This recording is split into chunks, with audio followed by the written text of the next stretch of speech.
Chapter 24. Drawn to the Lodestone Rock. In such risings of fire and risings of sea, the firm earth shaken by the rushes of an angry ocean, which had now no ebb, but was always on the flow higher and higher, to the terror and wonder of the beholders on the shore, 3 years of tempest were consumed. 3 more birthdays of little Lucy had been woven by the golden thread into the peaceful tissue of the life of her home. Many a night and many a day had its inmates listened to the echoes in the corner, with hearts that failed them when they heard the thronging feet. For the footsteps had become to their minds as the footsteps of a people, tumultuous under a red flag, and with their country declared in danger, changed into wild beasts by terrible enchantment long persisted in. Monseigneur, as a class, had dissociated himself from the phenomenon of his not being appreciated, of his being so little wanted in France as to incur considerable danger of receiving his dismissal from it, and this life together. Like the fabled rustic who raised the devil with infinite pains, and was so terrified at the sight of him that he could ask the enemy no question, but immediately fled, so Monseigneur, after boldly reading the Lord's Prayer backwards for a great number of years, and performing many other potent spells for compelling the evil one, no sooner beheld him in his terrors than he took to his noble heels. The shining bull's-eye of the court was gone, or it would have been the mark for a hurricane of national bullets. It had never been a good eye to see with, had long had the mote in it of Lucifer's pride, Sardanapalus' luxury, and a mole's blindness, but it had dropped out and was gone. The court, from that exclusive inner circle to its outermost rotten ring of intrigue, corruption, and dissimulation, was all gone together. Royalty was gone, had been besieged in its palace and suspended, when the last tidings came over. The August of the year 1792 was come, and Monseigneur was by this time scattered far and wide. As was natural, the headquarters and great gathering place of Monseigneur in London was Tellson's Bank. Spirits are supposed to haunt the places where their bodies most resorted, and Monseigneur without a guinea haunted the spot where his guineas used to be. Moreover, it was the spot to which such French intelligence as was most to be relied upon came quickest. Again, Tellson's was a munificent house, and extended great liberality to old customers who had fallen from their high estate. Again, those nobles who had seen the coming storm in time, and anticipating plunder or confiscation, had made provident remittances to Tellson's, were always to be heard of there by their needy brethren. To which it must be added that every newcomer from France reported himself and his tidings at Tellson's, almost as a matter of course. For such variety of reasons, Tellson's was, at that time, as to French intelligence, a kind of high exchange, and this was so well known to the public, and the inquiries made there were in consequence so numerous, that Tellson sometimes wrote the latest news out in a line or so, and posted it in the bank windows, for all who ran through Temple Bar to read.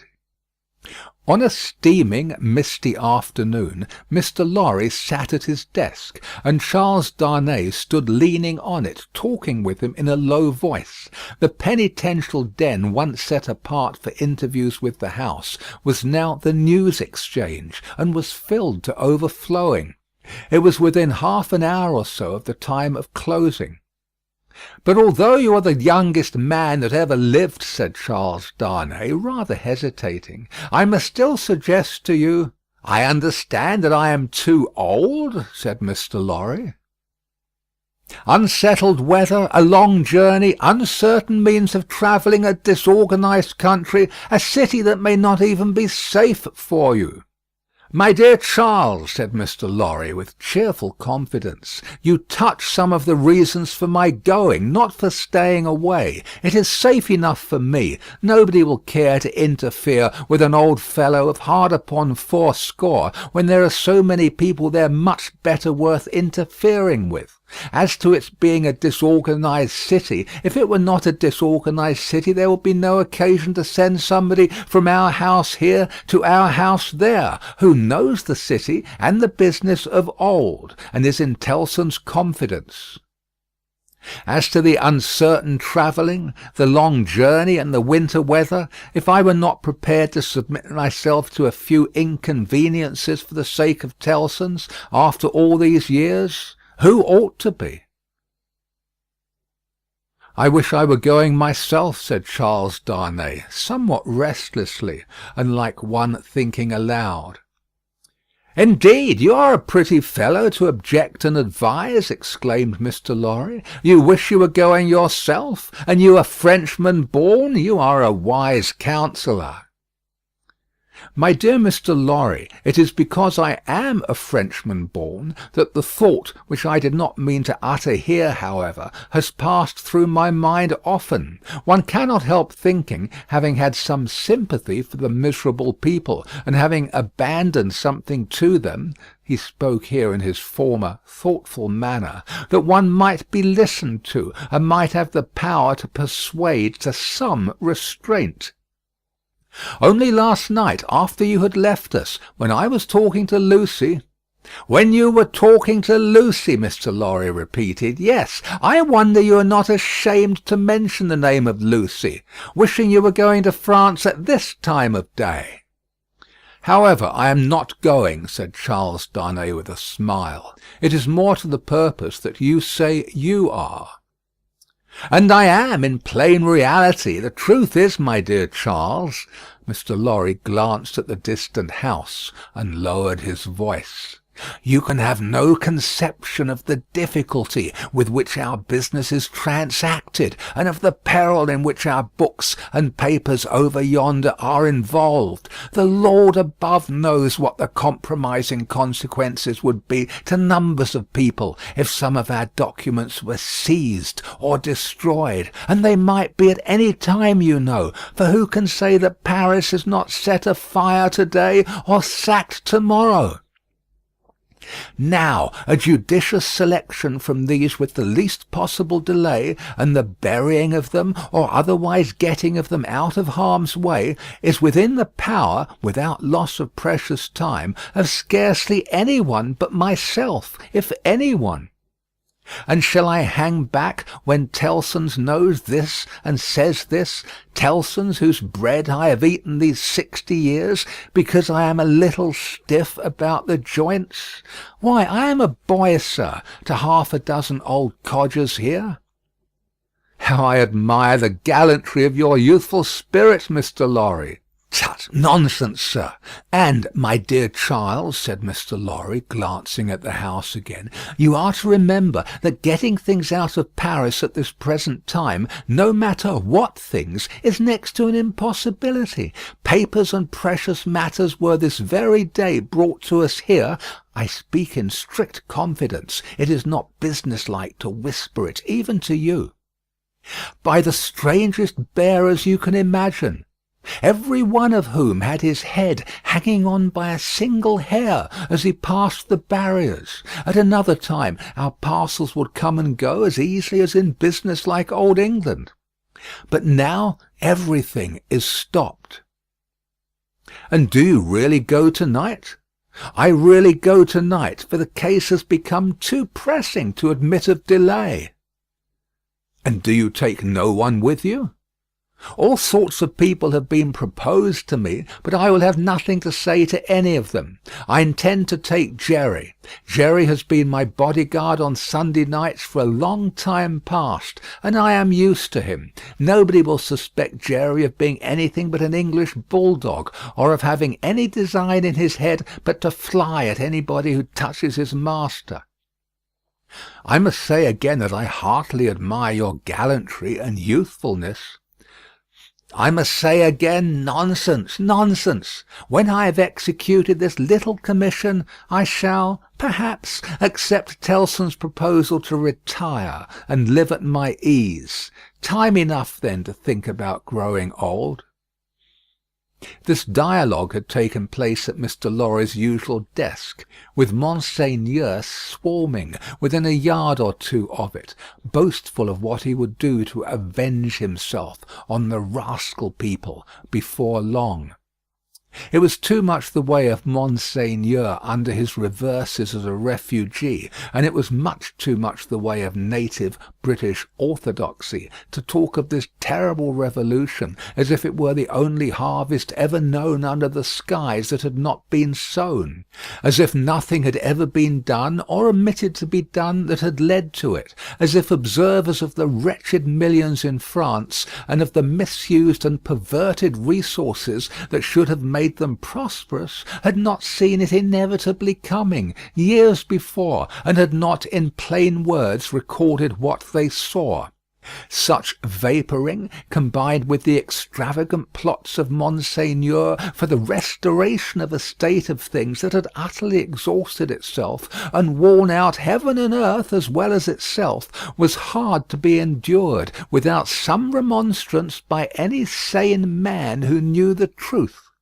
And it was such vapouring all about his ears, like a troublesome confusion of blood in his own head, added to a latent uneasiness in his mind, which had already made Charles Darnay restless, and which still kept him so.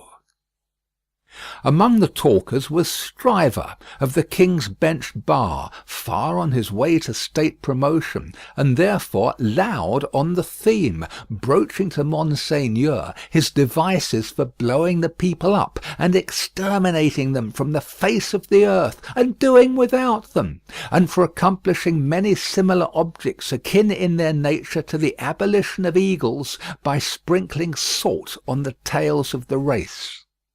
Him Darnay heard with a particular feeling of objection, and Darnay stood divided between going away that he might hear no more, and remaining to interpose his word, when the thing that was to be went on to shape itself out. The House approached Mr. Lorry, and laying a soiled and unopened letter before him, asked if he had yet discovered any traces of the person to whom it was addressed. The House laid the letter down so close to Darnay that he saw the direction, the more quickly because it was his own right name. The address, turned into English, ran: "Very pressing, to Monsieur heretofore the Marquis Saint-Evremond of France, confided to the cares of Messrs. Tellson and Company, bankers, London, England." On the marriage morning, Dr. Manette had made it his one urgent and express request to Charles Darnay that the secret of this name should be, unless he, the doctor, dissolved the obligation, kept inviolate between them. Nobody else knew it to be his name. His own wife had no suspicion of the fact. Mr. Lorry could have none. "No," said Mr. Lorry in reply to the House. "I have referred it, I think, to everybody now here, and no one can tell me where this gentleman is to be found." The hands of the clock verging upon the hour of closing the bank, there was a general set of the current of talkers past Mr. Lorry's desk. He held the letter out inquiringly, and Monseigneur looked at it, in the person of this plotting and indignant refugee, and Monseigneur looked at it in the person of that plotting and indignant refugee, and this, that, and the other all had something disparaging to say, in French or in English, concerning the Marquis who was not to be found. "Nephew, I believe, but in any case degenerate successor of the polished Marquis who was murdered," said one. "Happy to say I never knew him." "A craven who abandoned his post," said another. "This Monseigneur had been got out of Paris, legs uppermost and half suffocated in a load of hay, some years ago." "Infected with the new doctrine," said a third, eyeing the direction through his glass in passing. "Set himself in opposition to the last marquis, abandoned the estates when he inherited them, and left them to the ruffian herd. They will recompense him now, I hope, as he deserves." "Hey!" cried the blatant Stryver. "Did he, though? Is that the sort of fellow? Let us look at his infamous name. Damn the fellow!" Darnay, unable to restrain himself any longer, touched Mr. Stryver on the shoulder, and said, "I know the fellow." "Do you, by Jupiter?" said Stryver. "I am sorry for it." "Why?" "Why, Mr. Darnay? D'ye hear what he said? Don't ask why in these times." "But I do ask why." "Then I tell you again, Mr. Darnay, I am sorry for it. I am sorry to hear you putting any such extraordinary questions. Here is a fellow who, infected by the most pestilent and blasphemous code of devilry that ever was known, abandoned his property to the vilest scum of the earth that ever did murder by wholesale, and you ask me why I am sorry that a man who instructs youth knows him. Well, but I'll answer you. I am sorry because I believe there is contamination in such a scoundrel. That's why." Mindful of the secret, Darnay with great difficulty checked himself, and said, "You may not understand the gentleman." "I understand how to put you in a corner, Mr. Darnay," said bully Stryver, "and I'll do it. If this fellow is a gentleman, I don't understand him. You may tell him so with my compliments. You may also tell him from me that after abandoning his worldly goods and position to this butcherly mob, I wonder he is not at the head of them. But no, gentlemen," said Stryver, looking all round and snapping his fingers, "I know something of human nature, and I tell you that you'll never find a fellow like this fellow, trusting himself to the mercies of such precious protégés. No, gentlemen, he'll always show 'em a clean pair of heels very early in the scuffle, and sneak away." With those words and a final snap of his fingers, Mr. Stryver shouldered himself into Fleet Street, amidst the general approbation of his hearers. Mr. Lorry and Charles Darnay were left alone at the desk in the general departure from the bank. "Will you take charge of the letter?" said Mr. Lorry. "You know where to deliver it?" "I do." "Will you undertake to explain that we suppose it to have been addressed here, on the chance of our knowing where to forward it, and that it has been here some time?" "I will do so. Do you start for Paris from here?" "From here at 8. I will come back to see you off." Very ill at ease with himself, and with Stryver and most other men, Darnay made the best of his way into the quiet of the Temple, opened the letter, and read it. These were its contents: "Prison of the Abbaye, Paris, June 21, 1792. Monsieur heretofore the Marquis. After having long been in danger of my life at the hands of the village, I have been seized with great violence and indignity, and brought a long journey on foot to Paris. On the road I have suffered a great deal, nor is that all. My house has been destroyed, razed to the ground. The crime for which I am imprisoned, Monsieur heretofore the Marquis, and for which I shall be summoned before the tribunal, and shall lose my life, without your so generous help, is, they tell me, treason against the majesty of the people, in that I have acted against them for an emigrant. It is in vain I represent that I have acted for them, and not against, according to your commands. It is in vain I represent that, before the sequestration of emigrant property, I had remitted the imposts they had ceased to pay, that I had collected no rent, that I had had recourse to no process. The only response is that I have acted for an emigrant. And where is that emigrant? Ah, most gracious Monsieur heretofore the Marquis, where is that emigrant? I cry in my sleep, where is he? I demand of heaven, will he not come to deliver me? No answer. Ah, Monsieur heretofore the Marquis, I send my desolate cry across the sea, hoping it may perhaps reach your ears through the great bank of Tilson, known at Paris. For the love of heaven, of justice, of generosity, of the honour of your noble name, I supplicate you, Monsieur heretofore the Marquis, to succour and release me. My fault is that I have been true to you. Oh, Monsieur heretofore the Marquis, I pray you, be you true to me.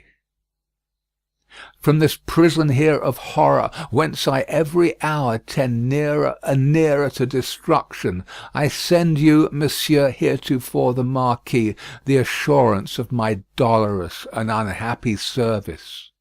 Your afflicted Gabelle.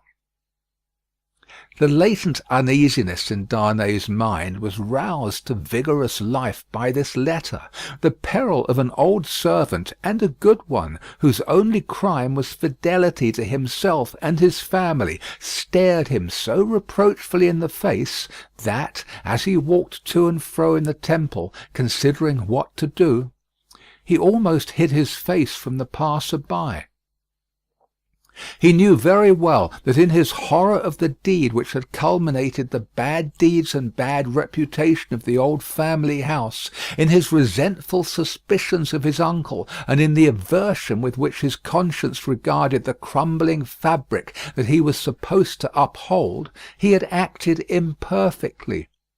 He knew very well that in his love for Lucy, his renunciation of his social place, though by no means new to his own mind, had been hurried and incomplete. He knew that he ought to have systematically worked it out and supervised it, and that he had meant to do it, and that it had never been done.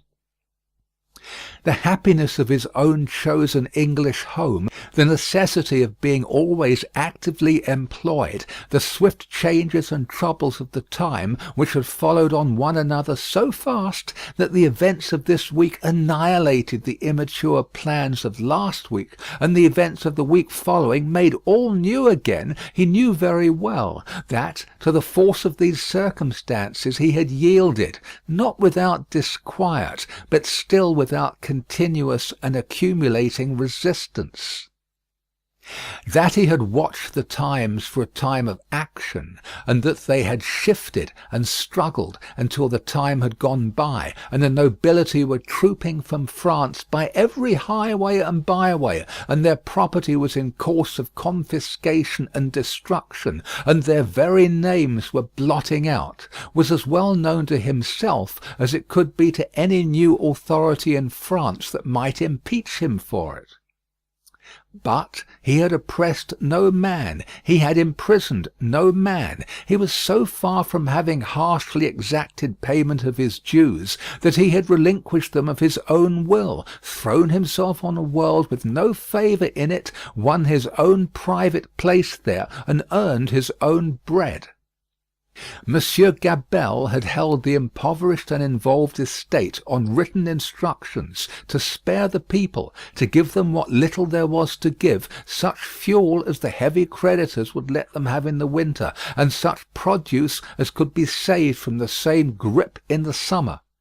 And no doubt he had put the fact in plea and proof for his own safety, so that it could not but appear now. This favoured the desperate resolution Charles Darnay had begun to make, that he would go to Paris. Yes, like the mariner in the old story, the winds and streams had driven him within the influence of the lodestone rock, and it was drawing him to itself, and he must go.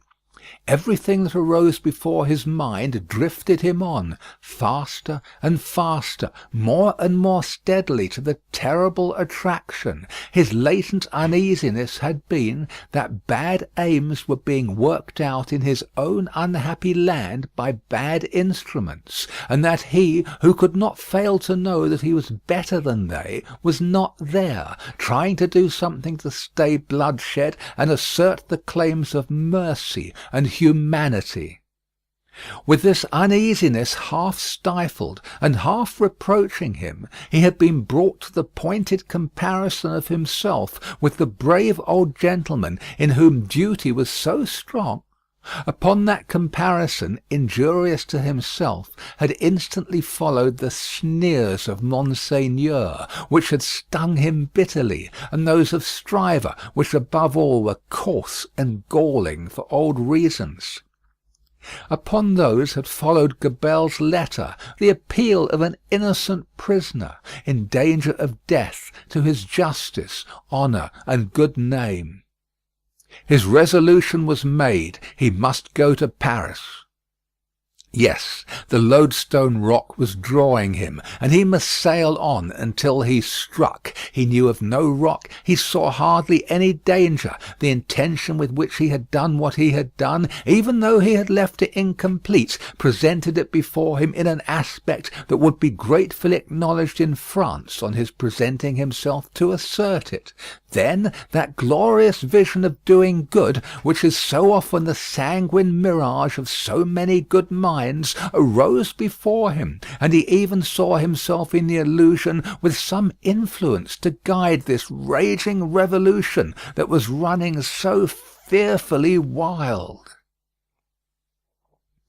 As he walked to and fro, with his resolution made, he considered that neither Lucy nor her father must know of it until he was gone. Lucy should be spared the pain of separation, and her father, always reluctant to turn his thoughts towards the dangerous ground of old, should come to the knowledge of the step as a step taken, and not in the balance of suspense and doubt. How much of the incompleteness of his situation was referable to her father, through the painful anxiety to avoid reviving old associations of France in his mind, he did not discuss with himself. But that circumstance, too, had had its influence in his course. He walked to and fro with thoughts very busy, until it was time to return to Tellson's and take leave of Mr. Lorry. As soon as he arrived in Paris, he would present himself to this old friend, but he must say nothing of his intention now. A carriage with post-horses was ready at the bank door, and Jerry was booted and equipped. "I have delivered that letter," said Charles Darnay to Mr. Lorry. "I would not consent to your being charged with any written answer, but perhaps you will take a verbal one?" "That I will, and readily," said Mr. Lorry, "if it is not dangerous." "Not at all, though it is to a prisoner in the Abbaye." "What is his name?" said Mr. Lorry, with his open pocket-book in his hand. "Gabelle." "Gabelle. And what is the message to the unfortunate Gabelle in prison?" "Simply that he has received the letter and will come." "Any time mentioned?" "He will start upon his journey to-morrow night." "Any person mentioned?" "No." He helped Mr. Lorry to wrap himself in a number of coats and cloaks, and went out with him from the warm atmosphere of the old bank into the misty air of Fleet Street. "My love to Lucy and to little Lucy," said Mr. Lorry at parting, "and take precious care of them till I come back." Charles Darnay shook his head and doubtfully smiled as the carriage rolled away. That night, it was the 14th of August, he sat up late and wrote 2 fervent letters. One was to Lucy, explaining the strong obligation he was under to go to Paris, and showing her at length the reasons that he had for feeling confident that he could become involved in no personal danger there. The other was to the doctor, confiding Lucy and their dear child to his care, and dwelling on the same topics with the strongest assurances. To both he wrote that he would dispatch letters in proof of his safety immediately after his arrival. It was a hard day, that day of being among them, with the first reservation of their joint lives on his mind. It was a hard matter to preserve the innocent deceit of which they were profoundly unsuspicious. But an affectionate glance at his wife, so happy and busy, made him resolute not to tell her what impended. He had been half moved to do it, so strange it was to him to act in anything without her quiet aid. And the day passed quickly. Early in the evening he embraced her and her scarcely less dear namesake, pretending that he would return by and by. An imaginary engagement took him out, and he had secreted a valise of clothes ready, and so he emerged into the heavy mist of the heavy streets with a heavier heart. The unseen force was drawing him fast to itself now, and all the tides and winds were setting straight and strong towards it. He left his 2 letters with the trusty porter to be delivered half an hour before midnight, and no sooner, took horse for Dover, and began his journey. For the love of heaven, of justice, of generosity, of the honour of your noble name, was the poor prisoner's cry with which he strengthened his sinking heart, as he left all that was dear on earth behind him, and floated away for the Lodestone Rock. The end of the second book. End of Book 2, Chapter 24. Book the third, The Track of a Storm. Chapter 1, In Secret. The traveller fared slowly on his way, who fared towards Paris from England in the autumn of the year 1792. More than enough of bad roads, bad equipages, and bad horses he would have encountered to delay him, though the fallen and unfortunate King of France had been upon his throne in all his glory. But the changed times were fraught with other obstacles than these. Every town gate and village taxing house had its band of citizen patriots, with their national muskets in a most explosive state of readiness, who stopped all comers and goers, cross-questioned them, inspected their papers, looked for their names in lists of their own, turned them back, or sent them on, or stopped them and laid them in hold, as their capricious judgment or fancy deemed best for the dawning republic, one and indivisible, of liberty, equality, fraternity, or death. A very few French leagues of his journey were accomplished, when Charles Darnay began to perceive that for him, along these country roads, there was no hope of return until he should have been declared a good citizen at Paris. Whatever might befall now, he must on to his journey's end. Not a mean village closed upon him, not a common barrier dropped across the road behind him, but he knew it to be another iron door in the series that was barred between him and England. The universal watchfulness so encompassed him that if he had been taken in a net, or were being forwarded to his destination in a cage, he could not have felt his freedom more completely gone.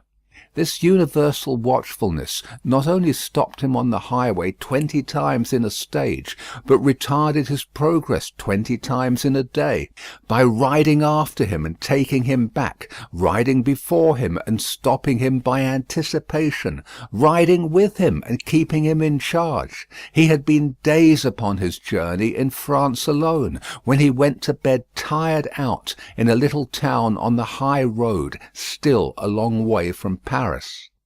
Nothing but the production of the afflicted Gabelle's letter from his prison of the Abbaye would have got him on so far. His difficulty at the guard-house in this small place had been such that he felt his journey to have come to a crisis, and he was therefore as little surprised as a man could be to find himself awakened at the small inn to which he had been remitted until morning in the middle of the night. awakened by a timid local functionary and 3 armed patriots in rough red caps and with pipes in their mouths, who sat down on the bed. "Emigrant," said the functionary, "I am going to send you on to Paris under an escort." "Citizen, I desire nothing more than to get to Paris, though I could dispense with the escort." "Silence!" growled a red cap, striking at the coverlet with the butt end of his musket. "Peace, aristocrat!" "It is as the good patriot says," observed the timid functionary. "You are an aristocrat, and must have an escort, and must pay for it." "I have no choice," said Charles Darnay. "Choice! Listen to him," cried the same scowling red cap, "as if it was not a favour to be protected from the lamp iron." "It is always as the good patriot says," observed the functionary. "Rise and dress yourself, emigrant." Darnay complied, and was taken back to the guard-house, where other patriots in rough red caps were smoking, drinking, and sleeping by a watch-fire. Here he paid a heavy price for his escort, and hence he started with it on the wet roads at 3 o'clock in the morning. The escort were 2 mounted patriots in red caps and tricoloured cockades, armed with national muskets and sabres, who rode one on either side of him.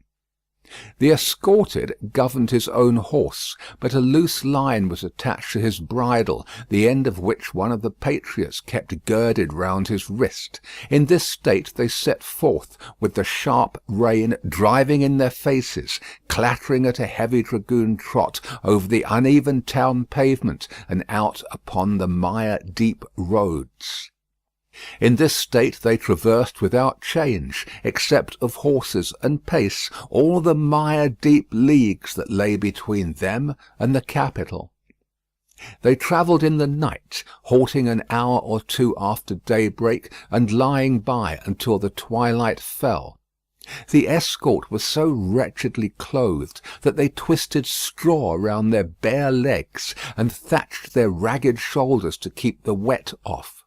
Apart from the personal discomfort of being so attended, and apart from such considerations of present danger as arose from one of the patriots being chronically drunk and carrying his musket very recklessly, Charles Darnay did not allow the restraint that was laid upon him to awaken any serious fears in his breast, for he reasoned with himself that it could have no reference to the merits of an individual case that was not yet stated, and of representations, confirmable by the prisoner in the Abbaye, that were not yet made. But when they came to the town of Beauvais, which they did at eventide, when the streets were filled with people, he could not conceal from himself that the aspect of affairs was very alarming. An ominous crowd gathered to see him dismount of the posting-yard, and many voices called out loudly, "Down with the emigrant!" He stopped in the act of swinging himself out of his saddle, and resuming it as his safest place, said, "Emigrant, my friends, do you not see me here in France of my own will?" "You are a cursed emigrant," cried a farrier, making at him in a furious manner through the press, hammer in hand, "and you are a cursed aristocrat." The postmaster interposed himself between this man and the rider's bridle, at which he was evidently making, and soothingly said, "Let him be, let him be. He'll be judged at Paris." "Judged," repeated the farrier, swinging his hammer. "Ay, and condemned as a traitor." At this the crowd roared approval. Checking the postmaster, who was for turning his horse's head to the yard, the drunken patriot sat composedly in his saddle looking on, with the line round his wrist. Darnay said, as soon as he could make his voice heard, "Friends, you deceive yourselves, or you are deceived. I am not a traitor." "He lies!" cried the smith. "He is a traitor since the decree. His life is forfeit to the people. His cursed life is not his own." At the instant when Darnay saw a rush in the eyes of the crowd, which another instant would have brought upon him, the postmaster turned his horse into the yard, the escort rode in close upon his horse's flanks, and the postmaster shut and barred the crazy double gates. The farrier struck a blow upon them with his hammer, and the crowd groaned, but no more was done. "What is this decree that the smith spoke of?" Darnay asked the postmaster, when he had thanked him, and stood beside him in the yard. "Truly, a decree for selling the property of emigrants." "When passed?" "On the 14th, the day I left England. Everybody says it is but one of several, and that there will be others, if there are not already, banishing all emigrants and condemning all to death who return. That is what he meant when he said your life was not your own." "But there are no such decrees yet." "What do I know?" said the postmaster, shrugging his shoulders. "There may be, or there will be. It's all the same. What would you have?" They rested on some straw in a loft until the middle of the night, and then rode forward again when all the town was asleep. Among the many wild changes observable on familiar things which made this wild ride unreal, not the least was the seeming rarity of sleep. After long and lonely spurring over dreary roads, they would come to a cluster of poor cottages, not steeped in darkness, but all glittering with lights, and would find the people in a ghostly manner in the dead of the night, circling hand in hand round a shrivelled tree of liberty, or all drawn up together singing a liberty song. Happily, however, there was sleep in Beauvais that night to help them out of it, and they passed on once more into solitude and loneliness, jingling through the untimely cold and wet among impoverished fields that had yielded no fruits of the earth that year, diversified by the blackened remains of burnt houses, and by the sudden emergence from ambuscade and sharp reining up across their way of patriot patrols on the watch on all the roads. Daylight at last found them before the wall of Paris. The barrier was closed and strongly guarded when they rode up to it. "Where are the papers of this prisoner?"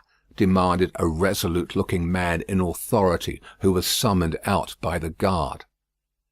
Naturally struck by the disagreeable word, Charles Darnay requested the speaker to take notice that he was a free traveller and French citizen in charge of an escort which the disturbed state of the country had imposed upon him, and which he had paid for. "Where," repeated the same personage, without taking any heed of him whatever, "are the papers of this prisoner?"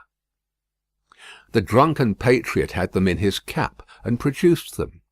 Casting his eyes over Gabelle's letter, the same personage in authority showed some disorder and surprise, and looked at Darnay with a close attention.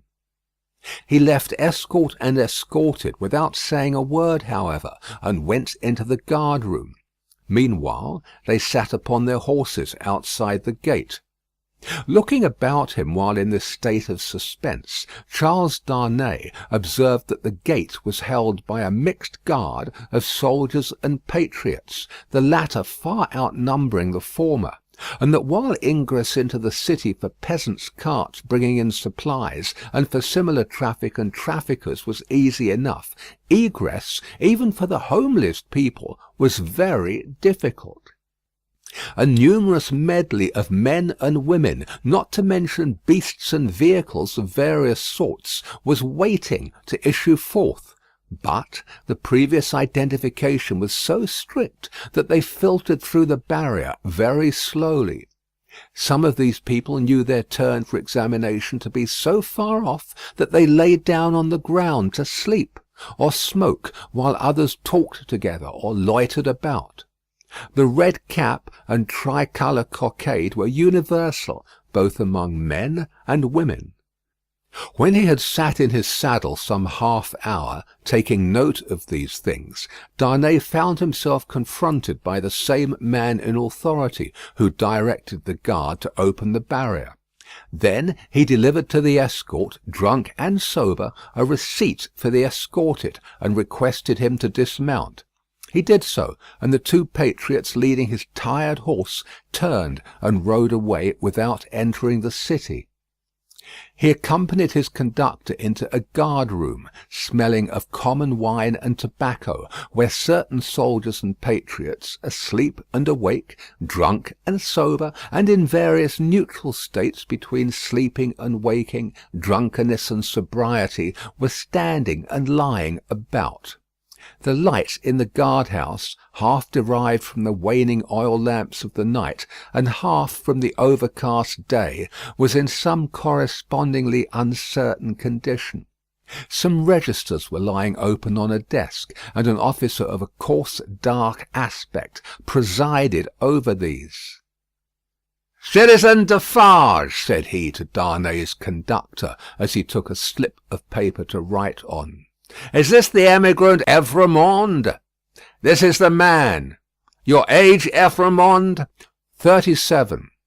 "Married, Evrémonde?" "Yes." "Where married?" "In England." "Without doubt. Where is your wife, Evrémonde?" "In England."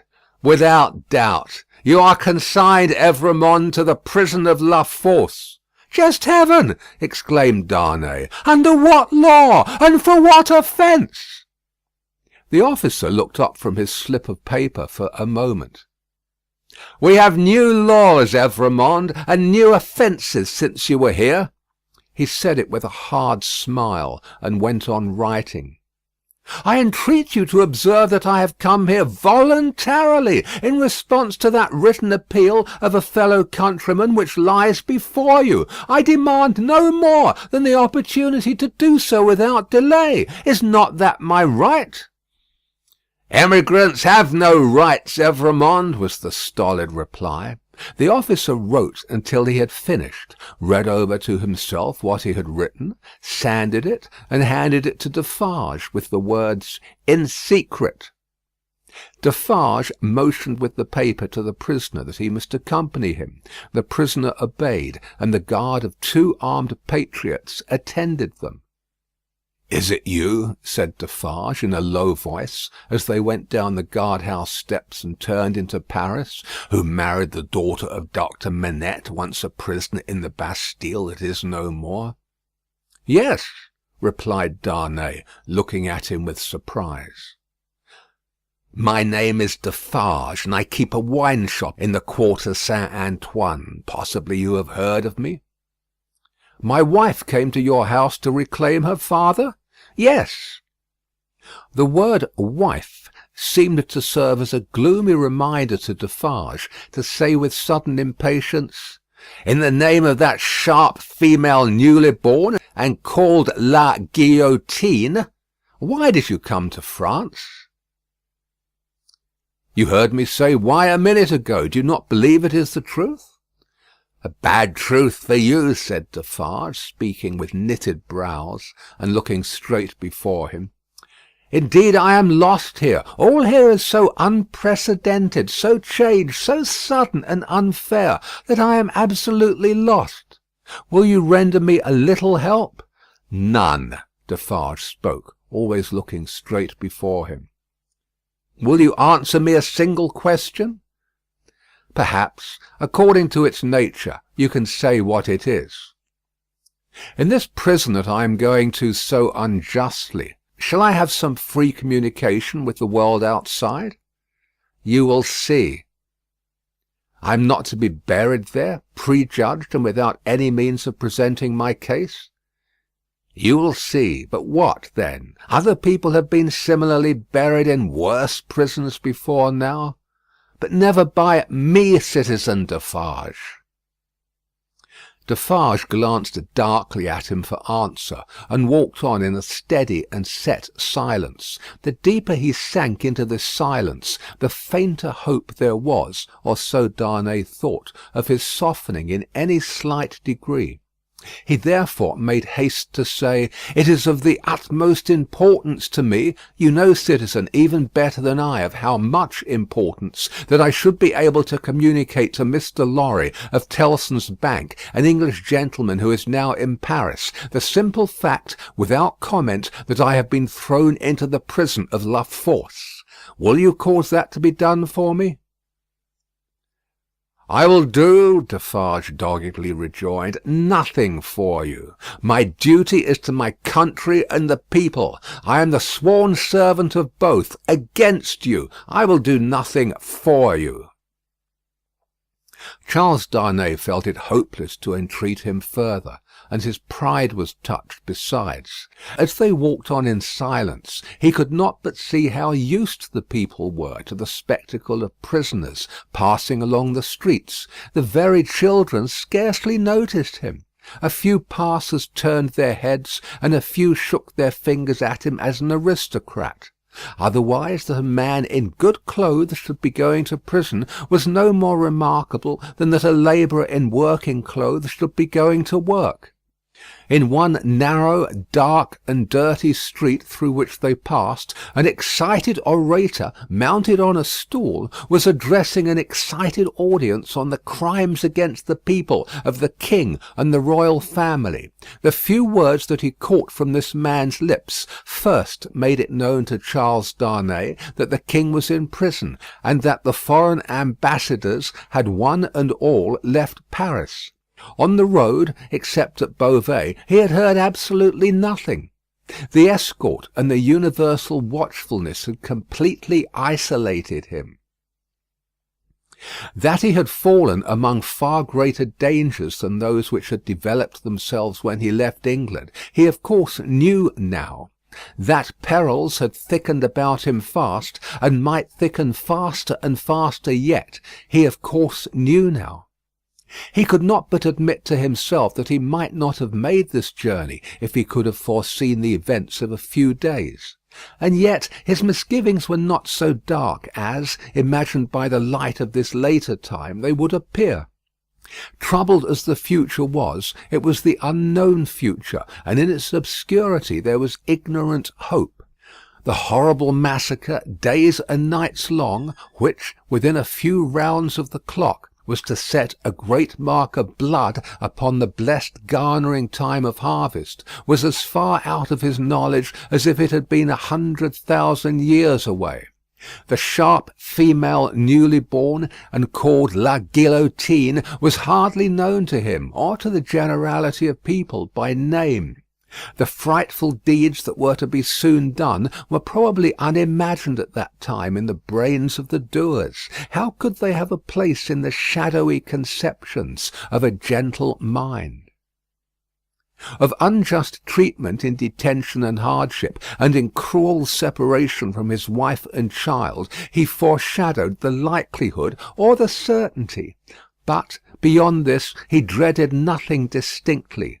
With this on his mind, which was enough to carry into a dreary prison courtyard, he arrived at the prison of La Force. A man with a bloated face opened the strong wicket, to whom Defarge presented the emigrant Evrémonde. "What the devil? How many more of them?" exclaimed the man with the bloated face. Defarge took his receipt without noticing the exclamation, and withdrew with his two fellow patriots. "What the devil, I say again!" exclaimed the gaoler, left with his wife. "How many more?" The gaoler's wife, being provided with no answer to the question, merely replied, "One must have patience, my dear." Three turnkeys who entered responsive to a bell she rang echoed the sentiment, and one added, "For the love of liberty," which sounded in that place like an inappropriate conclusion. The prison of La Force was a gloomy prison, dark and filthy, and with a horrible smell of foul sleep in it. Extraordinary how soon the noisome flavour of imprisoned sleep becomes manifest in all such places that are ill cared for. "In secret, too," grumbled the gaoler, looking at the written paper, "as if I was not already full to bursting." He stuck the paper on a file in an ill humour, and Charles Darnay awaited his further pleasure for half an hour, sometimes pacing to and fro in the strong arched room, sometimes resting on a stone seat, in either case detained to be imprinted on the memory of the chief and his subordinates. "Come," said the chief at length, taking up his keys. "Come with me, emigrant." Through the dismal prison twilight his new charge accompanied him by corridor and staircase, many doors clanging and locking behind them, until they came into a large, low, vaulted chamber, crowded with prisoners of both sexes. The women were seated at a long table, reading and writing, knitting, sewing, and embroidering. The men were for the most part standing behind their chairs, or lingering up and down the room. In the instinctive association of prisoners with shameful crime and disgrace, the newcomer recoiled from this company. But the crowning unreality of his long unreal ride was, their all at once rising to receive him with every refinement of manner known to the time, and with all the engaging graces and courtesies of life. So strangely clouded were these refinements by the prison manners and gloom, so spectral did they become in the inappropriate squalor and misery through which they were seen, that Charles Darnay seemed to stand in a company of the dead, ghosts all, the ghost of beauty, the ghost of stateliness, the ghost of elegance, the ghost of pride, the ghost of frivolity, the ghost of wit, the ghost of youth, the ghost of age, all waiting their dismissal from the desolate shore, all turning on him eyes that were changed by the death they had died in coming there. It struck him motionless. The gaoler standing at his side, and the other gaolers moving about, who would have been well enough as to appearance in the ordinary exercise of their functions, looked so extravagantly coarse, contrasted with sorrowing mothers and blooming daughters who were there, with the apparitions of the coquette, the young beauty, and the mature woman delicately bred, that the inversion of all experience and likelihood which the scene of shadows presented was heightened to its utmost. Surely ghosts all. Surely the long unreal ride some progress of disease that had brought him to these gloomy shades. "In the name of the assembled companions in misfortune," said a gentleman of courtly appearance and address coming forward, "I have the honour of giving you welcome to La Force, and of condoling with you on the calamity that has brought you among us. May it soon terminate happily. It would be an impertinence elsewhere, but it is not so here, to ask your name and condition." Charles Darnay roused himself, and gave the required information in words as suitable as he could find. "But I hope," said the gentleman, following the chief gaoler with his eyes, who moved across the room, "that you are not in secret?" "I do not understand the meaning of the term, but I have heard them say so." "Ah, what a pity! We so much regret it. But take courage. Several members of our society have been in secret at first, and it has lasted but a short time." Then he added, raising his voice, "I grieve to inform the society in secret." There was a murmur of commiseration as Charles Darnay crossed the room to a grated door where the gaoler awaited him, and many voices, among which the soft and compassionate voices of women were conspicuous, gave him good wishes and encouragement. He turned at the grated door to render the thanks of his heart. It closed under the gaoler's hand, and the apparitions vanished from his sight for ever. The wicket opened on a stone staircase leading upward. When they had ascended 40 steps, The prisoner of half an hour already counted them. The jailer opened a low black door, and they passed into a solitary cell. It struck cold and damp, but was not dark. "Yours," said the jailer. "Why am I confined alone? How do I know?" "I can buy pen, ink, and paper." "Such are not my orders. You will be visited, and can ask then. At present you may buy your food and nothing more." There were in the cell a chair, a table, and a straw mattress. As the jailer made a general inspection of these objects, and of the four walls before going out, a wandering fancy wandered through the mind of the prisoner, leaning against the wall opposite to him, that this jailer was so unwholesomely bloated, both in face and person, as to look like a man who had been drowned and filled with water. When the jailer was gone, he thought in the same wandering way, "Now am I left as if I were dead?" Stopping then to look down at the mattress, he turned from it with a sick feeling, and thought, "And here in these crawling creatures is the first condition of the body after death." 5 paces by 4½ 5 paces by 4½ 5 paces by 4½. The prisoner walked to and fro in his cell, counting its measurement, and the roar of the city arose like muffled drums, with a wild swell of voices added to them. He made shoes, he made shoes, he made shoes. The prisoner counted the measurement again, and paced faster to draw his mind with him from that latter repetition. The ghosts that vanished when the wicket closed, there was one among them, the appearance of a lady dressed in black, who was leaning in the embrasure of a window, and she had a light shining upon her golden hair, and she looked like— "Let us ride on again, for God's sake, through the illuminated villages with the people all awake."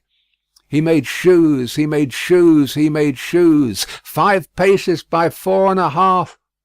With such scraps tossing and rolling upward from the depths of his mind, the prisoner walked faster and faster, obstinately counting and counting, and the roar of the city changed to this extent, that it still rolled in like muffled drums, but with the wail of voices that he knew in the swell that rose above them. End of Book 3, Chapter 1. Book 3, Chapter 2. Tellson's Bank, established in the Saint-Germain quarter of Paris, was in a wing of a large house, approached by a courtyard, and shut off from the street by a high wall and a strong gate. The house belonged to a great nobleman, who had lived in it until he made a flight from the troubles in his own cook's dress, and got across the borders. A mere beast of the chase, flying from hunters. He was still in his metempsychosis, no other than the same Monseigneur, the preparation of whose chocolate, for whose lips, had once occupied 3 strong men, besides the cook in question. Monseigneur gone, and the 3 strong men absolving themselves from the sin of having drawn his high wages, by being more than ready and willing to cut his throat on the altar of the dawning republic, one and indivisible, of liberty, equality, fraternity, or death, Monseigneur's house had been first sequestrated and then confiscated. For all things moved so fast, and decree followed decree with that fierce precipitation, that now upon the 3rd night of the autumn month of September, patriot emissaries of the law were in possession of Monseigneur's house, and had marked it with the tricolour, and were drinking brandy in its state apartments. A place of business in London, like Tellson's place of business in Paris, would soon have driven the house out of its mind and into the Gazette. For what would staid British responsibility and respectability have said to orange trees in boxes in a bank courtyard, and even to a Cupid over the counter? Yet such things were. Tellson's had whitewashed the Cupid, but he was still to be seen on the ceiling, in the coolest linen, aiming, as he very often does, at money from morning to night. Bankruptcy must inevitably have come of this young pagan in Lombard Street, London, and also of a curtained alcove in the rear of the immortal boy, and also of a looking-glass let into the wall, and also of clerks, not at all old, who danced in public on the slightest provocation. Yet a French Tellson's could get on with these things exceedingly well, and, as long as the times held together, no man had taken fright at them, and drawn out his money. What money would be drawn out of Tellson's henceforth, and what would lie there lost and forgotten? What plate and jewels would tarnish in Tellson's hiding places, while the depositors rusted in prisons, and when they should have violently perished? How many accounts with Tellson's, never to be balanced in this world, must be carried over into the next? No man could have said that night any more than Mr. Jarvis Lorry could, though he thought heavily of these questions.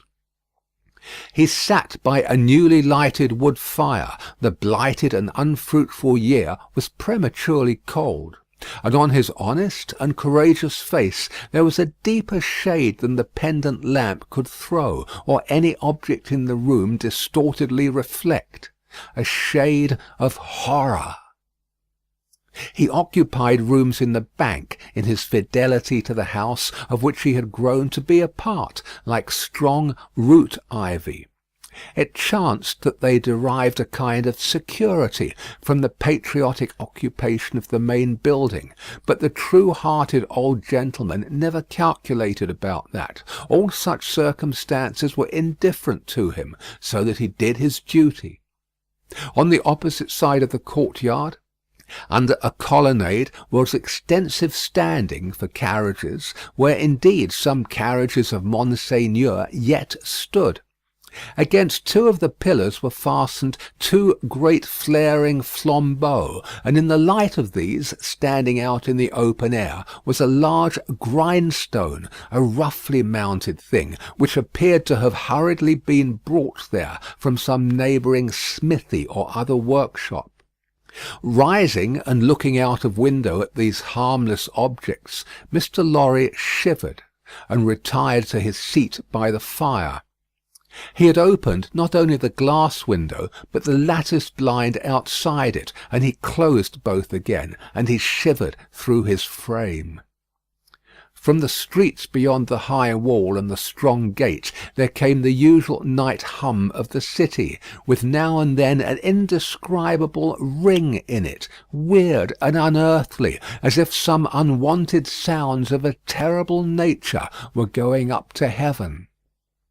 "Thank God," said Mr. Lorry, clasping his hands, "that no one near and dear to me is in this dreadful town to-night.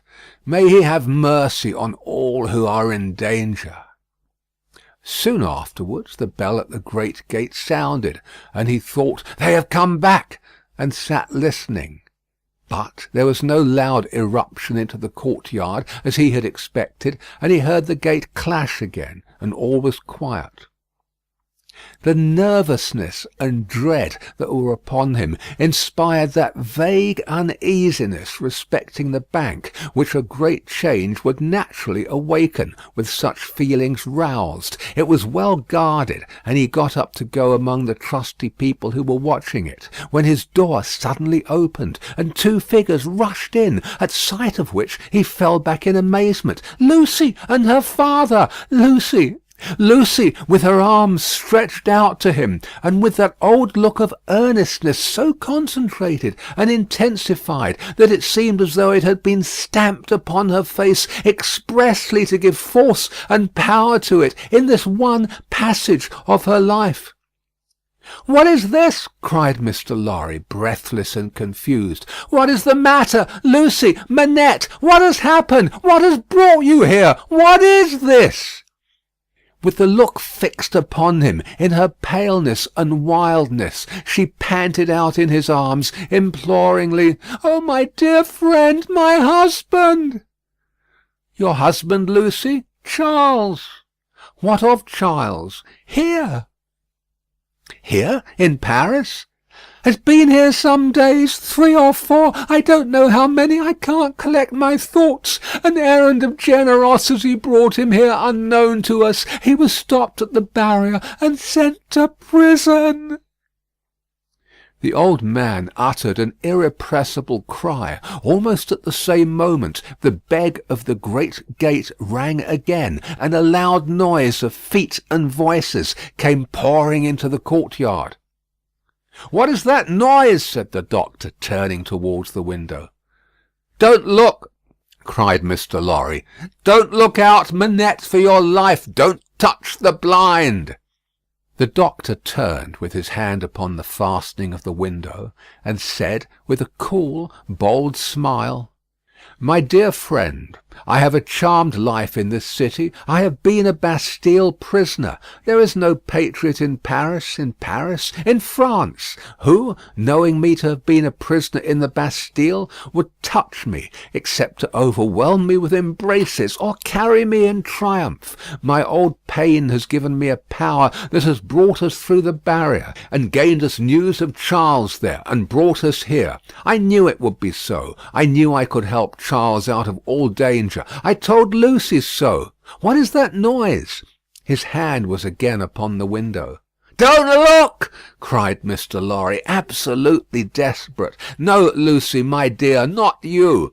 He got his arm round her and held her. "Don't be so terrified, my love. I solemnly swear to you that I know of no harm having happened to Charles; that I had no suspicion even of his being in this fatal place. What prison is he in?" "La Force." "La Force. Lucy, my child, if ever you were brave and serviceable in your life, and you were always both, you will compose yourself now to do exactly as I bid you, for more depends upon it than you can think or I can say. There is no help for you in any action on your part tonight. You cannot possibly stir out. I say this because what I must bid you to do for Charles' sake is the hardest thing to do of all. You must instantly be obedient, still and quiet. You must let me put you in a room at the back here. You must leave your father and me alone for 2 minutes, and as there are life and death in the world, you must not delay." "I will be submissive to you. I see in your face that you know I can do nothing else than this. I know you are true." The old man kissed her, and hurried her into his room, and turned the key, then came hurrying back to the doctor, and opened the window and partly opened the blind, and put his hand upon the doctor's arm, and looked out with him into the courtyard. Looked out upon a throng of men and women, not enough in number or near enough to fill the courtyard, not more than 40 or 50 in all. The people in possession of the house had let them in at the gate, and they had rushed in to work at the grindstone. It had evidently been set up there for their purpose, as in a convenient and retired spot. But such awful workers, and such awful work! The grindstone had a double handle, and, turning at it madly, were 2 men, whose faces, as their long hair flapped back when the whirlings of the grindstone brought their faces up, were more horrible and cruel than the visages of the wildest savages in their most barbarous disguise. False eyebrows and false moustaches were stuck upon them, and their hideous countenances were all bloody and sweaty, and all awry with howling, and all staring and glaring with beastly excitement and want of sleep. As these ruffians turned and turned, their matted locks now flung forward over their eyes, now flung backward over their necks. Some women held wine to their mouths, that they might drink. And what with dropping blood, and what with dropping wine, and what with the stream of sparks struck out of the stone, all their wicked atmosphere seemed gore and fire. The eye could not detect one creature in the group free from the smear of blood. Shouldering one another to get next at the sharpening stone were men stripped to the waist, with the stain all over their limbs and bodies, men in all sorts of rags, with the stain upon those rags, men devilishly set off with spoils of women's lace and silk and ribbon, with the stain dyeing those trifles through and through, hatchets, knives, bayonets, swords, all brought to be sharpened, were all red with it. Some of the hacked swords were tied to the wrists of those who carried them, with strips of linen and fragments of dress, ligatures various in kind, but all deep of the one colour. And as the frantic wielders of these weapons snatched them from the stream of sparks and tore away into the streets, the same red hue was red in their frenzied eyes, eyes which any unbrutalized beholder would have given 20 years of life to petrify with a well-directed gun. All this was seen in a moment, as the vision of a drowning man, or of any human creature at any very great pass could see a world if it were there. They drew back from the window, and the doctor looked for explanation in his friend's ashy face. "They are," Mr. Lorry whispered the words, glancing fearfully round at the locked room, "murdering the prisoners. If you are sure of what you say, if you really have the power you think you have, as I believe you have, make yourself known to these devils and get taken to La Force. It may be too late, I don't know, but let it not be a minute later." Dr. Manette pressed his hand, hastened bareheaded out of the room, and was in the courtyard when Mr. Lorry regained the blind.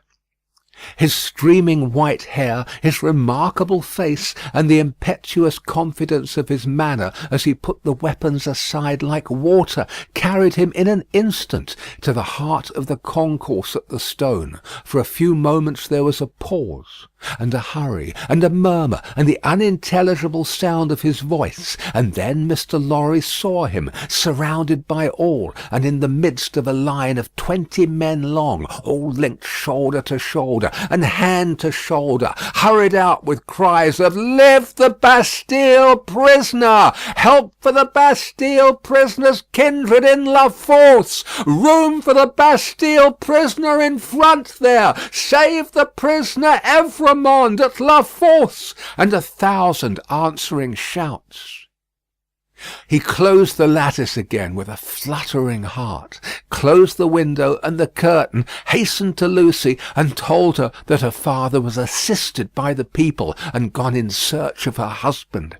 He found her child and Miss Pross with her, but it never occurred to him to be surprised by their appearance until a long time afterwards, when he sat watching them in such quiet as the night knew. Lucy had by that time fallen into a stupor on the floor at his feet, clinging to his hand. Miss Pross had laid the child down on his own bed, and her head had gradually fallen on the pillow beside her pretty charge. Oh, the long, long night, with the moans of the poor wife, and oh, the long, long night, with no return of her father, and no tidings. Twice more in the darkness the bell at the great gate sounded, and the eruption was repeated, and the grindstone whirled and spluttered.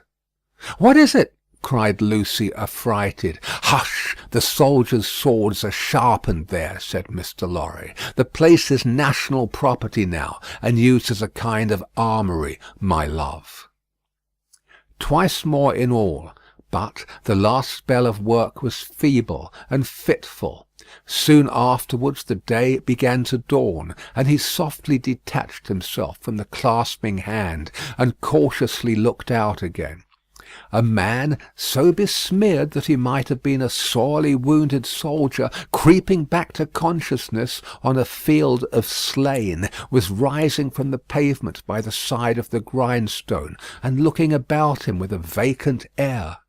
Shortly, this worn-out murderer descried in the imperfect light one of the carriages of Monseigneur, and, staggering to that gorgeous vehicle, climbed in at the door, and shut himself up to take his rest on its dainty cushions. The great grindstone, earth, had turned when Mr. Lorry looked out again, and the sun was red on the courtyard. But the lesser grindstone stood alone there in the calm morning air, with a red upon it that the sun had never given and would never take away. End of Book 3, Chapter 2. Chapter 3. The Shadow. One of the first considerations which arose in the business mind of Mr. Lorry when business hours came round was this, that he had no right to imperil Tellson's by sheltering the wife of an emigrant prisoner under the bank roof. His own possessions, safety, life, he would have hazarded for Lucy and her child without a moment's demur; but the great trust he held was not his own, and as to that business charge he was a strict man of business. At first his mind reverted to Defarge, and he thought of finding out the wine shop again, and taking counsel with its master in reference to the safest dwelling place in the distracted state of the city. But the same consideration that suggested him repudiated him. He lived in the most violent quarter, and doubtless was influential there, and deep in its dangerous workings. Noon coming, and the doctor not returning, and every minute's delay tending to compromise Tellson's, Mr. Lorry advised with Lucy. She said that her father had spoken of hiring a lodging for a short term in that quarter, near the banking house. As there was no business objection to this, and as he foresaw that even if it were all well with Charles, and he were to be released, he could not hope to leave the city, Mr. Lorry went out in quest of such a lodging, and found a suitable one, high up in a removed by-street, where the closed blinds in all the other windows of a high melancholy square of buildings marked deserted homes. To this lodging he at once removed Lucy and her child, and Miss Pross, giving them what comfort he could, and much more than he had himself. He left Jerry with them, as a figure to fill a doorway that would bear considerable knocking on the head, and retained to his own occupations. A disturbed and doleful mind he brought to bear upon them, and slowly and heavily the day lagged on with him. It wore itself out, and wore him out with it, until the bank closed. He was again alone in his room of the previous night, considering what to do next, when he heard a foot upon the stair. In a few moments a man stood in his presence, who, with a keenly observant look at him, addressed him by his name. "Your servant," said Mr. Lorry. "Do you know me?" He was a strongly made man with dark curling hair, from 45 to 50 years of age. For answer he repeated, without any change of emphasis, the words, "Do you know me?" "I have seen you somewhere." "Perhaps at my wine shop." Much interested and agitated, Mr. Lorry said, "You come from Dr. Manette?" "Yes, I come from Dr. Manette." "And what says he? What does he send me?" Defarge gave into his anxious hand an open scrap of paper. It bore the words, in the doctor's writing, "Charles is safe, but I cannot safely leave this place yet. I have obtained the favour that the bearer has a short note from Charles to his wife. Let the bearer see his wife." It was dated from La Force within an hour. "Will you accompany me," said Mr. Lorry, joyfully relieved after reading this note aloud, "to where his wife resides?" "Yes," returned Defarge. Scarcely noticing as yet in what a curiously reserved and mechanical way Defarge spoke, Mr. Lorry put on his hat, and they went down into the courtyard. There they found two women, one knitting. "Madame Defarge, surely," said Miss Lorry, who had left her in exactly the same attitude some 17 years ago. "It is she," observed her husband. "Does Madame go with us?" inquired Mr. Lorry, seeing that she moved as they moved. "Yes." "That she may be able to recognise the faces and know the persons. It is for their safety." Beginning to be struck by Defarge's manner, Mr. Lorry looked dubiously at him, and led the way. Both the women followed, the second woman being the Vengeance. They passed through the intervening streets as quickly as they might, ascended the staircase of the new domicile, were admitted by Jerry, and found Lucy weeping, alone. She was thrown into a transport by the tidings Mr. Lorry gave her of her husband, and clasped the hand that delivered his note, little thinking what it had been doing near him in the night, and might, but for a chance, have done to him. "Dearest, take courage. I am well, and your father has influence around me. You cannot answer this. Kiss our child for me." That was all the writing. It was so much, however, to her who received it, that she turned from Defarge to his wife, and kissed one of the hands that knitted. It was a passionate, loving, thankful, womanly action. But the hand made no response, dropped cold and heavy, and took to its knitting again.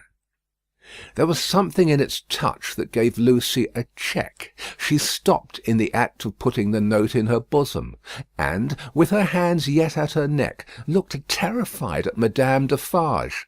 Madame Defarge met the lifted eyebrows and forehead with a cold, impassive stare.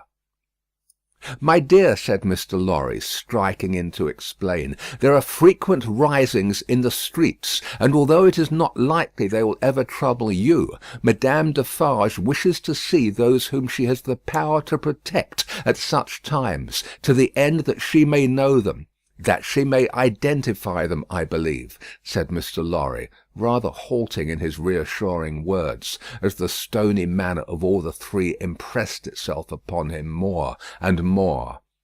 "I state the case, Citizen Defarge?" Defarge looked gloomily at his wife, and gave no other answer than a gruff sound of acquiescence. "You had better, Lucy," said Mr. Lorry, doing all he could to propitiate by tone and manner, "have the dear child here, and our good Pross. Our good Pross, Defarge, is an English lady, and knows no French." The lady in question, whose rooted conviction that she was more than a match for any foreigner was not to be shaken by distress and danger, appeared with folded arms, and observed in English to the Vengeance, whom her eyes first encountered, "Well, I am sure, Boldface, I hope you are pretty well." She also bestowed a British cough on Madame Defarge, but neither of the two took much heed of her. "Is this his child?" said Madame Defarge, stopping in her work for the first time, and pointing her knitting needle at little Lucy as if it were the finger of fate. "Yes, madame," answered Mr. Lorry. "This is our poor prisoner's darling daughter, and only child." The shadow attendant on Madame Defarge and her party seemed to fall so threatening and dark on the child, that her mother instinctively kneeled on the ground beside her, and held her to her breast. The shadow attendant on Madame Defarge and her party seemed then to fall, threatening and dark, on both the mother and the child. "It is enough, my husband," said Madame Defarge. "I have seen them. We may go." But the suppressed manner had enough of menace in it, not visible and presented, but indistinct and withheld, to alarm Lucy into saying, as she laid her appealing hand on Madame Defarge's dress, "You will be good to my poor husband. You will do him no harm. You will help me to see him if you can." "Your husband is not my business here," returned Madame Defarge, looking down at her with perfect composure. "It is the daughter of your father who is my business here." "For my sake, then, be merciful to my husband, for my child's sake. She will put her hands together and pray you to be merciful. We are more afraid of you than of these others." Madame Defarge received it as a compliment, and looked at her husband. Defarge, who had been uneasily biting his thumbnail and looking at her, collected his face into a sterner expression. "What is it that your husband says in that little letter?" asked Madame Defarge, with a lowering smile. "Influence? He says something touching influence?" "That my father," said Lucy, hurriedly taking the paper from her breast, but with her alarmed eyes on her questioner, and not on it, "has much influence around him."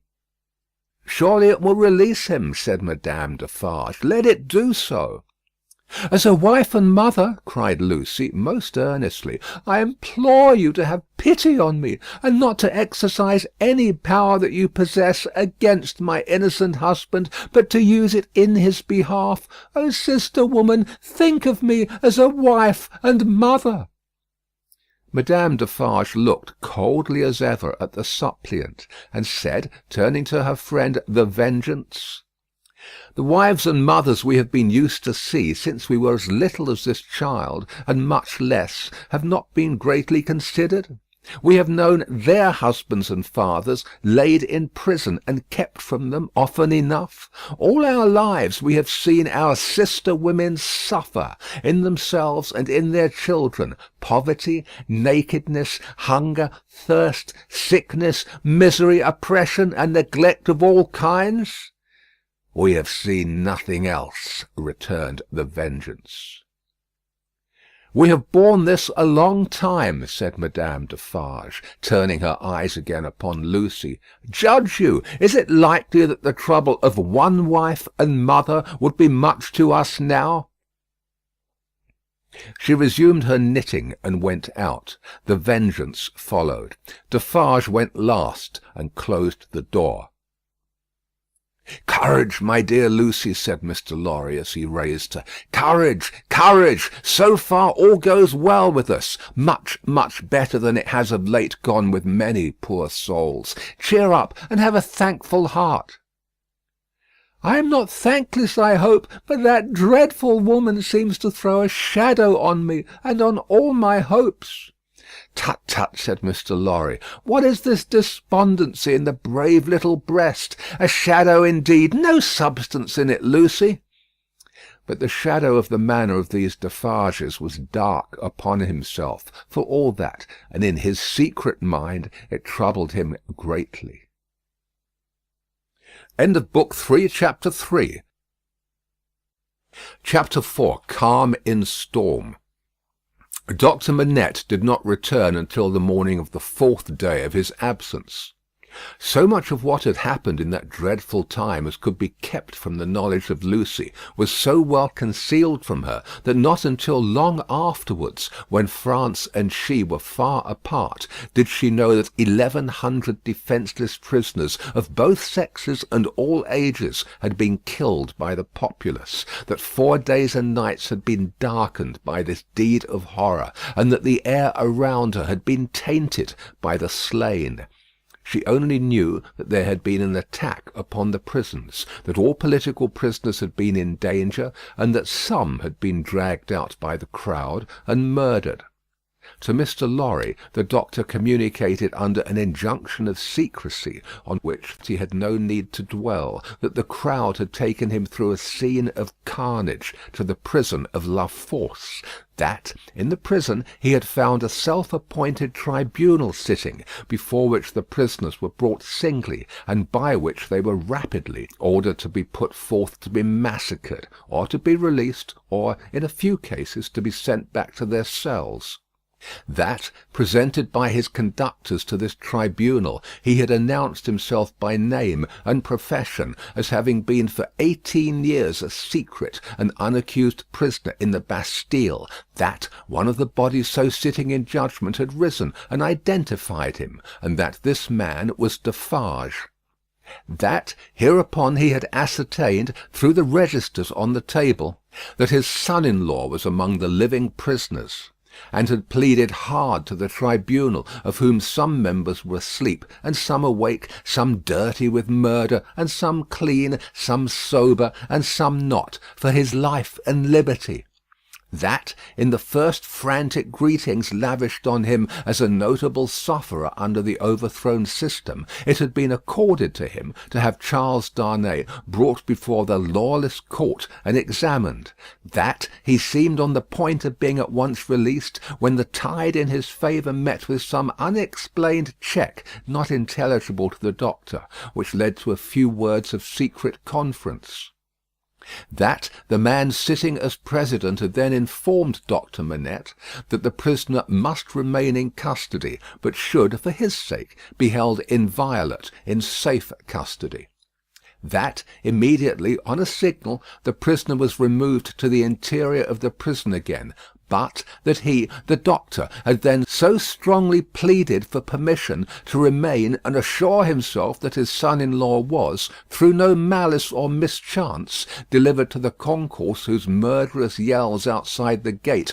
had often drowned the proceedings, that he had obtained the permission, and had remained in that hall of blood until the danger was over.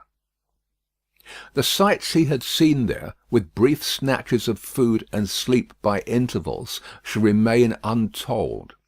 The mad joy over the prisoners who were saved had astounded him scarcely less than the mad ferocity against those who were cut to pieces. One prisoner there was, he said, who had been discharged into the street free, but at whom a mistaken savage had thrust a pike as he passed out. Being besought to go to him and dress the wound, the doctor had passed out at the same gate, and had found him in the arms of a company of Samaritans, who were seated on the bodies of their victims, with an inconsistency as monstrous as anything in this awful nightmare. They had helped the healer, and tended the wounded man with the gentlest solicitude, had made a litter for him, and escorted him carefully from the spot; had then caught up their weapons and plunged anew into a butchery so dreadful that the doctor had covered his eyes with his hands, and swooned away in the midst of it. As Mr. Lorry received these confidences, and as he watched the face of his friend, now 62 years of age, a misgiving arose within him that such dread experiences would revive the old danger. But he had never seen his friend in his present aspect. He had never at all known him in his present character. For the first time the doctor felt now that his suffering was strength and power. For the first time he felt that in that sharp fire he had slowly forged the iron which could break the prison door of his daughter's husband and deliver him. It all tended to a good end, my friend. It was not mere waste and ruin. As my beloved child was helpful in restoring me to myself, I will be helpful now in restoring the dearest part of herself to her. By the aid of heaven, I will do it. Thus Doctor Manette. And when Jarvis Lorry saw the kindled eyes, the resolute face, the calm, strong look and bearing of the man whose life always seemed to him to have been stopped, like a clock, for so many years, and then set going again with an energy which had lain dormant during the cessation of its usefulness, he believed. Greater things than the doctor had at that time to contend with would have yielded before his persevering purpose, while he kept himself in his place as a physician whose business was with all degrees of mankind, bond and free, rich and poor, bad and good. He used his personal influence so wisely that he was soon the inspecting physician of 3 prisons, and among them of La Force. He could now assure Lucy that her husband was no longer confined alone, but was mixed with the general body of prisoners. He saw her husband weekly, and brought sweet messages to her, straight from his lips. Sometimes her husband himself sent a letter to her, though never by the doctor's hand, but she was not permitted to write to him, for, among the many wild suspicions of plots in the prisons, the wildest of all pointed at emigrants who were known to have made friends or permanent connections abroad. This new life of the doctor's was an anxious life, no doubt. Still, the sagacious Mr. Lorry saw that there was a new sustaining pride in it. Nothing unbecoming tinged the pride. It was a natural and worthy one, but he observed it as a curiosity. The doctor knew that up to that time his imprisonment had been associated in the minds of his daughter and his friend with his personal affliction, deprivation, and weakness. Now that this was changed, and he knew himself to be invested through that old trial with forces to which they both looked for Charles' ultimate safety and deliverance, he became so far exalted by the change that he took the lead and direction, and required them as the weak to trust to him as the strong. The preceding relative positions of himself and Lucy were reversed, yet only as the liveliest gratitude and affection could reverse them, for he could have had no pride but in rendering some service to her who had rendered so much to him. All curious to see, thought Mr. Lorry in his amiable, shrewd way, but all natural and right. So take the lead, my dear friend, and keep it. It couldn't be in better hands. But, though the doctor tried hard, and never ceased trying, to get Charles Darnay set at liberty, or at least to get him brought to trial, the public current of the time set too strong and fast for him. The new era began. The king was tried, doomed, and beheaded.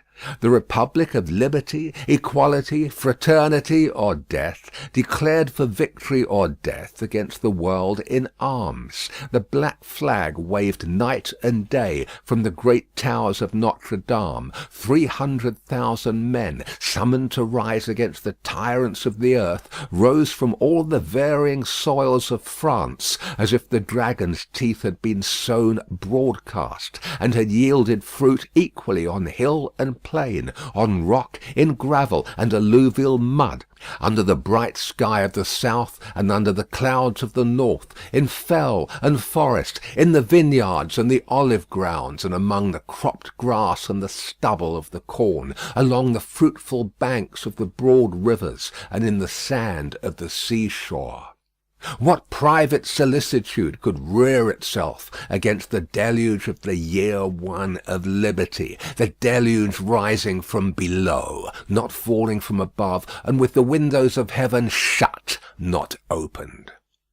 There was no pause, no pity, no peace, no interval of relenting rest, no measurement of time. Through days and nights, circled as regularly as when time was young, and the evening and morning were the first day, other count of time there was none. Hold of it was lost in the raging fever of a nation, as it is in the fever of one patient. Now, breaking the unnatural silence of a whole city, the executioner showed the people the head of the king, and now it seemed almost in the same breath the head of his fair wife, which had had 8 weary months of imprisoned widowhood and misery to turn it grey.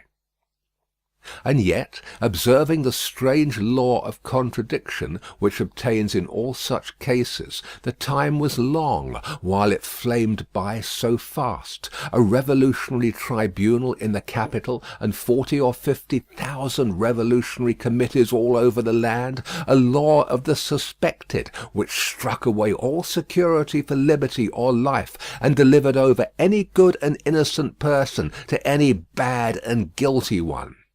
Prisons gorged with people who had committed no offence and could obtain no hearing. These things became the established order and nature of appointed things, and seemed to be ancient usage before they were many weeks old. Above all, one hideous figure grew as familiar as if it had been before the general gaze from the foundations of the world, the figure of the sharp female called La Guillotine.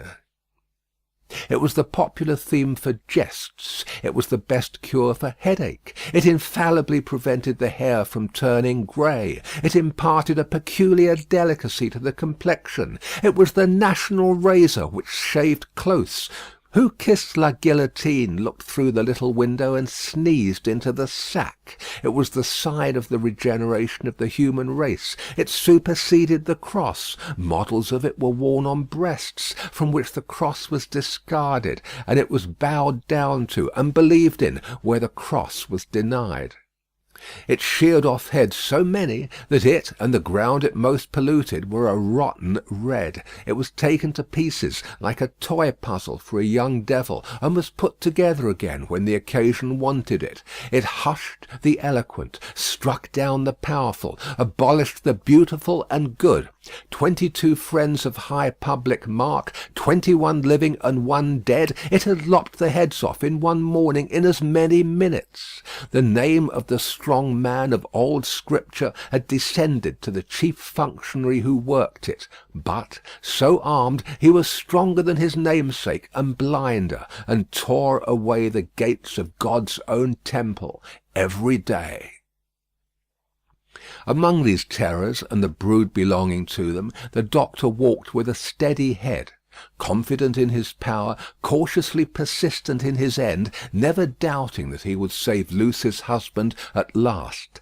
Yet the current of the time swept by, so strong and deep, and carried the time away so fiercely, that Charles had lain in prison 1 year and 3 months when the doctor was thus steady and confident. So much more wicked and distracted had the revolution grown in that December month, that the rivers of the south were encumbered with the bodies of the violently drowned by night, and prisoners were shot in lines and squares under the southern wintry sun. Still the doctor walked among the terrors with a steady head. No man better known than he in Paris at that day, no man in a stranger situation, silent, humane, indispensable in hospital and prison, using his art equally among assassins and victims. He was a man apart. In the exercise of his skill, the appearance and the story of the Bastille captive removed him from all other men. He was not suspected or brought in question, any more than if he had indeed been recalled to life some 18 years before, or were a spirit moving among mortals. End of Book 3, Chapter 4. Chapter 5. The Wood Sawer. 1 year and 3 months.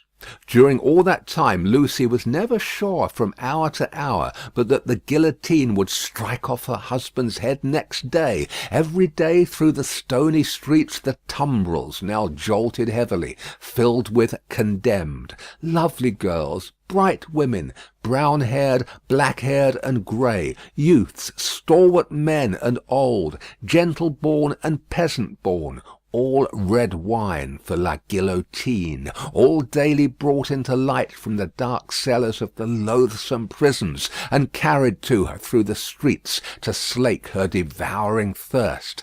Liberty, equality, fraternity, or death, the last much the easiest to bestow, O guillotine.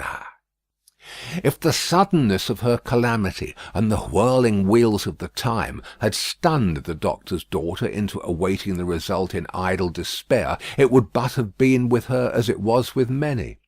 But from the hour when she had taken the white head to her fresh young bosom in the garret of Saint Antoine, she had been true to her duties. She was truest to them in the season of trial, as all the quietly loyal and good will always be.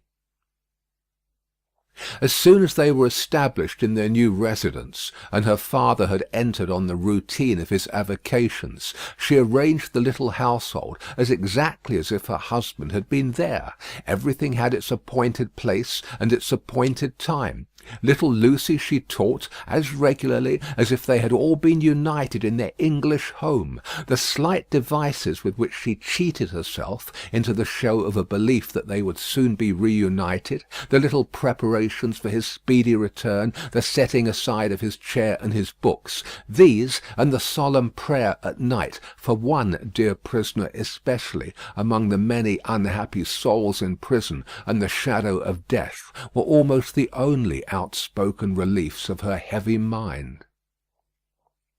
She did not greatly alter in appearance. The plain dark dresses, akin to mourning dresses, which she and her child wore, were as neat and as well attended to as the brighter clothes of happy days. She lost her colour, and the old and intent expression was a constant, not an occasional thing.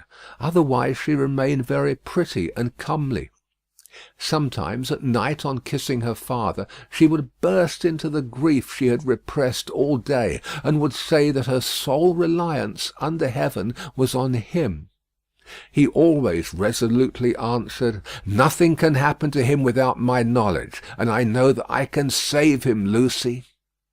They had not made the round of their changed life many weeks, when her father said to her, on coming home one evening, "My dear, there is an upper window in the prison, to which Charles can sometimes gain access at 3 in the afternoon. When he can get to it, which depends on many uncertainties and incidents, he might see you in the street, he thinks, if you stood in a certain place that I can show you. But you will not be able to see him, my poor child, and even if you could, it would be unsafe for you to make a sign of recognition." "Oh, show me the place, my father, and I will go there every day." From that time, in all weathers, she waited there 2 hours. As the clock struck 2, she was there, and at 4 she turned resignedly away. When it was not too wet or inclement for her child to be with her, they went together. At other times she was alone. But she never missed a single day. It was the dark and dirty corner of a small winding street. The hovel of a cutter of wood into lengths for burning was the only house at that end. All else was wall. On the 3rd day of her being there, he noticed her. "Good day, citizeness." "Good day, citizen."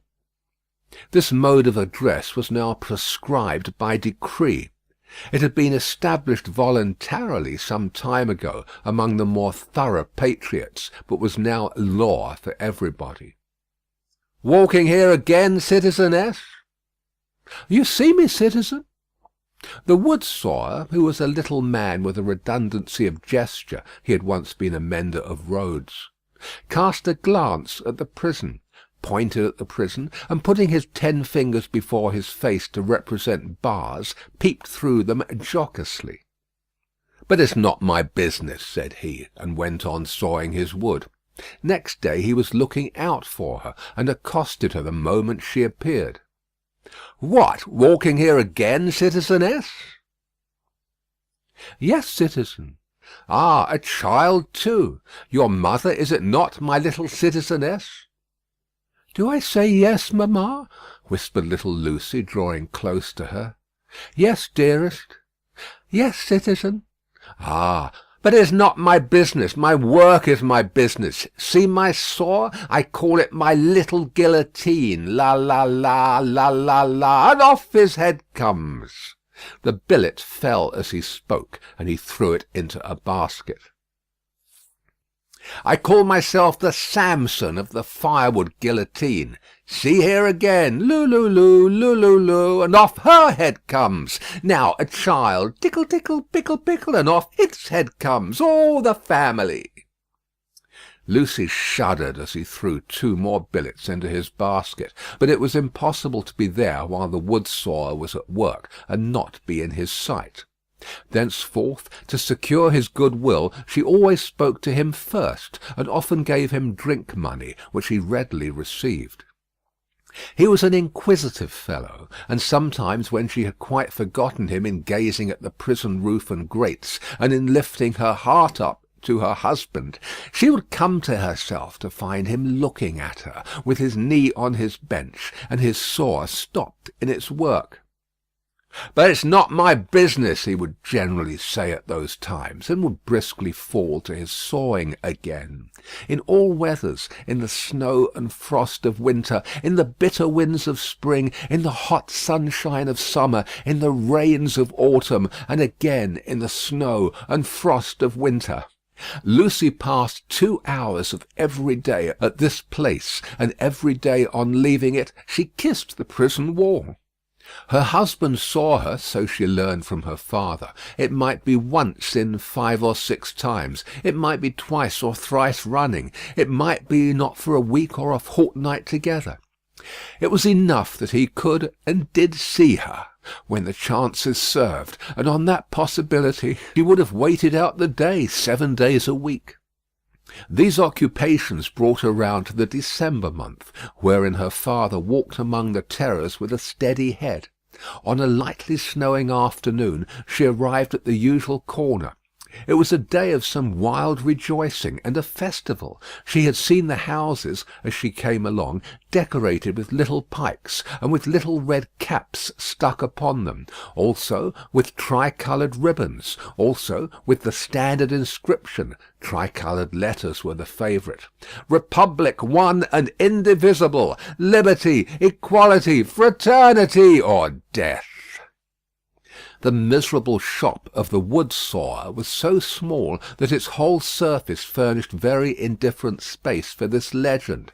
He had got somebody to scrawl it up for him, however, who had squeezed death in with most inappropriate difficulty. On his housetop he displayed pike and cap, as a good citizen must, and in a window he had stationed his saw, inscribed as "His little Saint Guillotine," for the great sharp female was by that time popularly canonised. His shop was shut, and he was not there, which was a relief to Lucy, and left her quite alone. But he was not far off, for presently she heard a troubled movement and a shouting coming along, which filled her with fear. A moment afterwards, and a throng of people came pouring round the corner by the prison wall, in the midst of whom was the wood sawyer, hand in hand with the Vengeance. There could not be fewer than 500 people, and they were dancing like 5,000 demons. There was no other music than their own singing. They danced to the popular Revolution song, keeping a ferocious time that was like a gnashing of teeth in unison. Men and women danced together, women danced together, men danced together, as hazard had brought them together. At first they were a mere storm of coarse red caps and coarse woollen rags, but as they filled the place and stopped to dance about Lucy, some ghastly apparition of a dance figure gone raving mad arose among them. They advanced, retreated, struck at one another's hands, clutched at one another's heads, spun round alone, caught one another, and spun round in pairs until many of them dropped. While those were down, the rest linked hand in hand, and all spun round together. Then the ring broke, and in separate rings of 2 and 4 they turned and turned until they all stopped at once, began again, struck, clutched and tore, and then reversed the spin, and all spun round another way. Suddenly they stopped again, paused, struck out the time afresh, formed into lines the width of the public way, and, with their heads low down and their hands high up, swooped screaming off.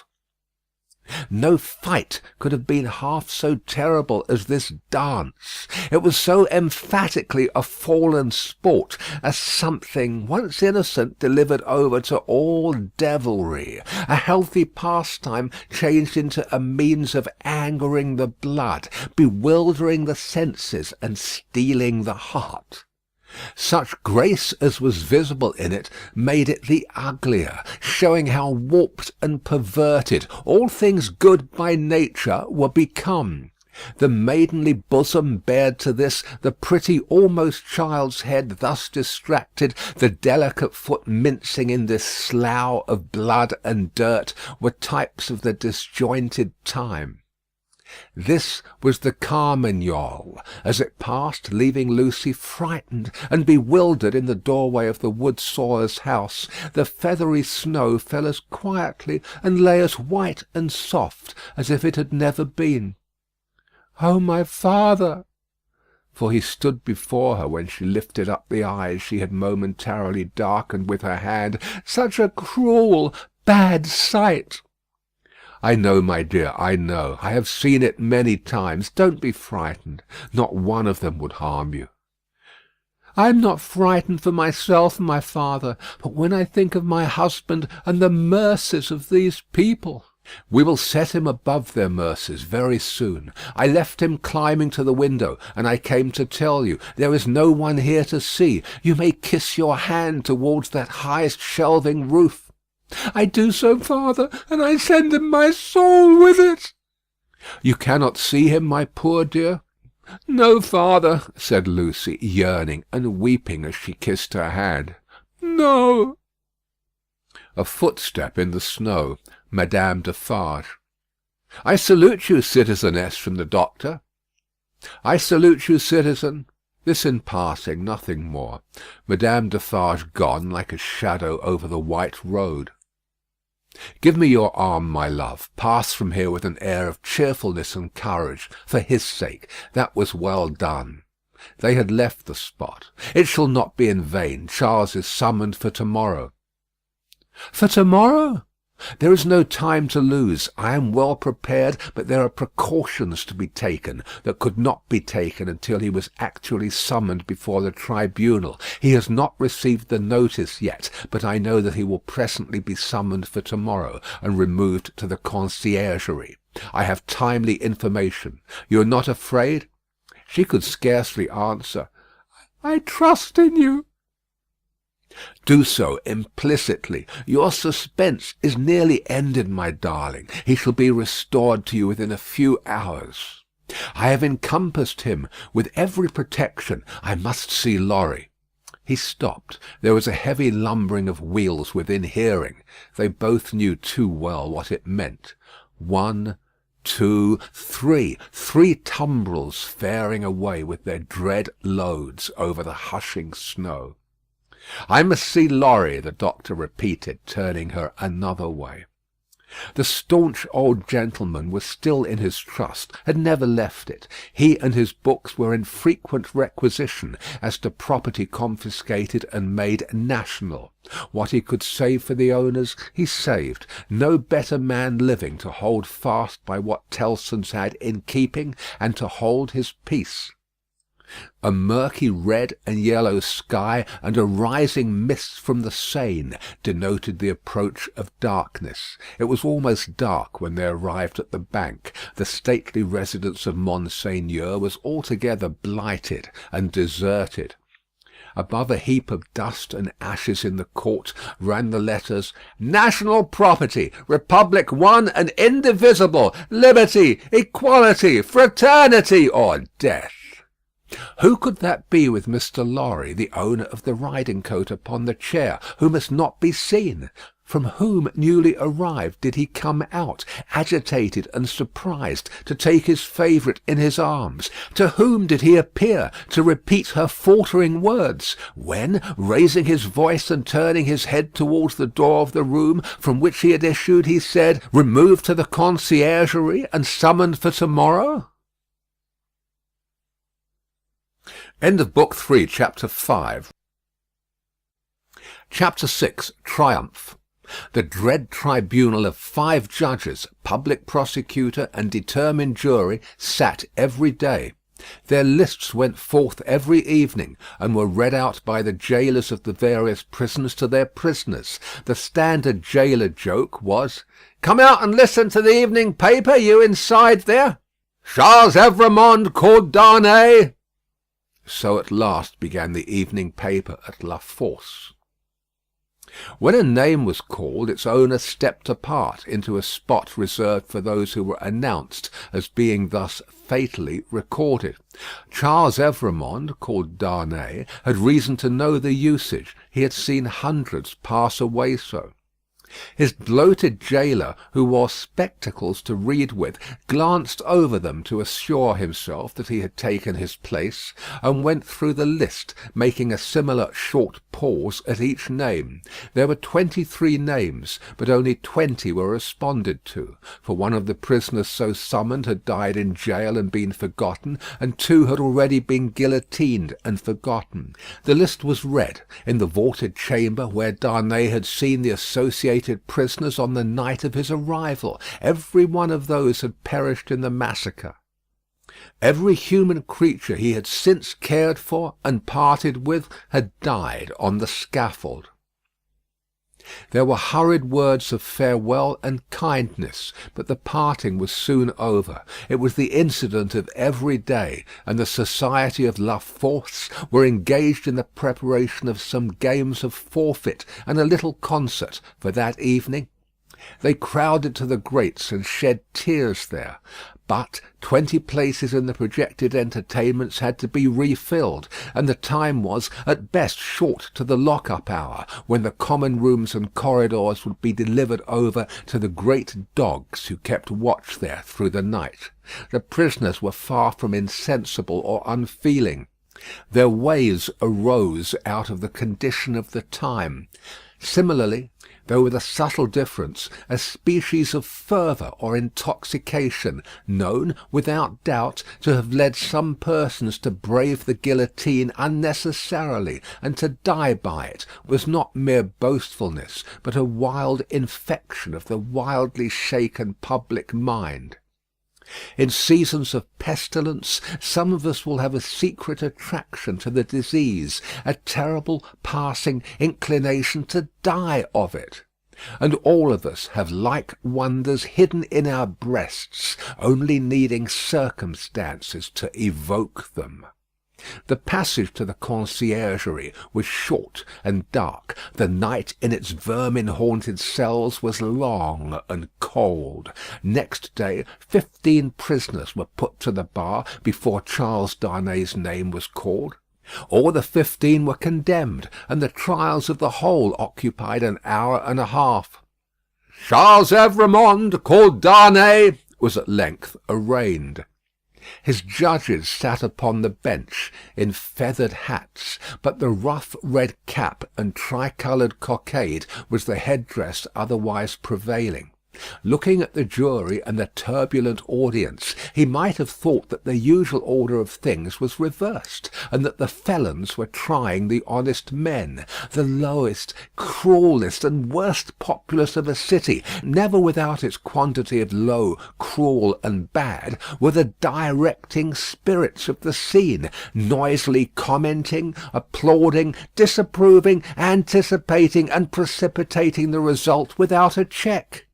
Of the men, the greater part were armed in various ways. Of the women, some wore knives, some daggers, some ate and drank as they looked on, many knitted. Among these last was one, with a spare piece of knitting under her arm as she worked. She was in a front row, by the side of a man whom he had never seen since his arrival at the barrier, but whom he directly remembered as Defarge.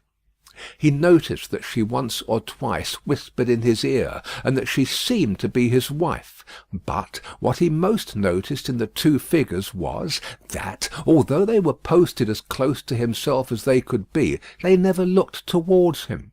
They seemed to be waiting for something with a dogged determination, and they looked at the jury, but at nothing else. Under the president sat Dr. Manette in his usual quiet dress.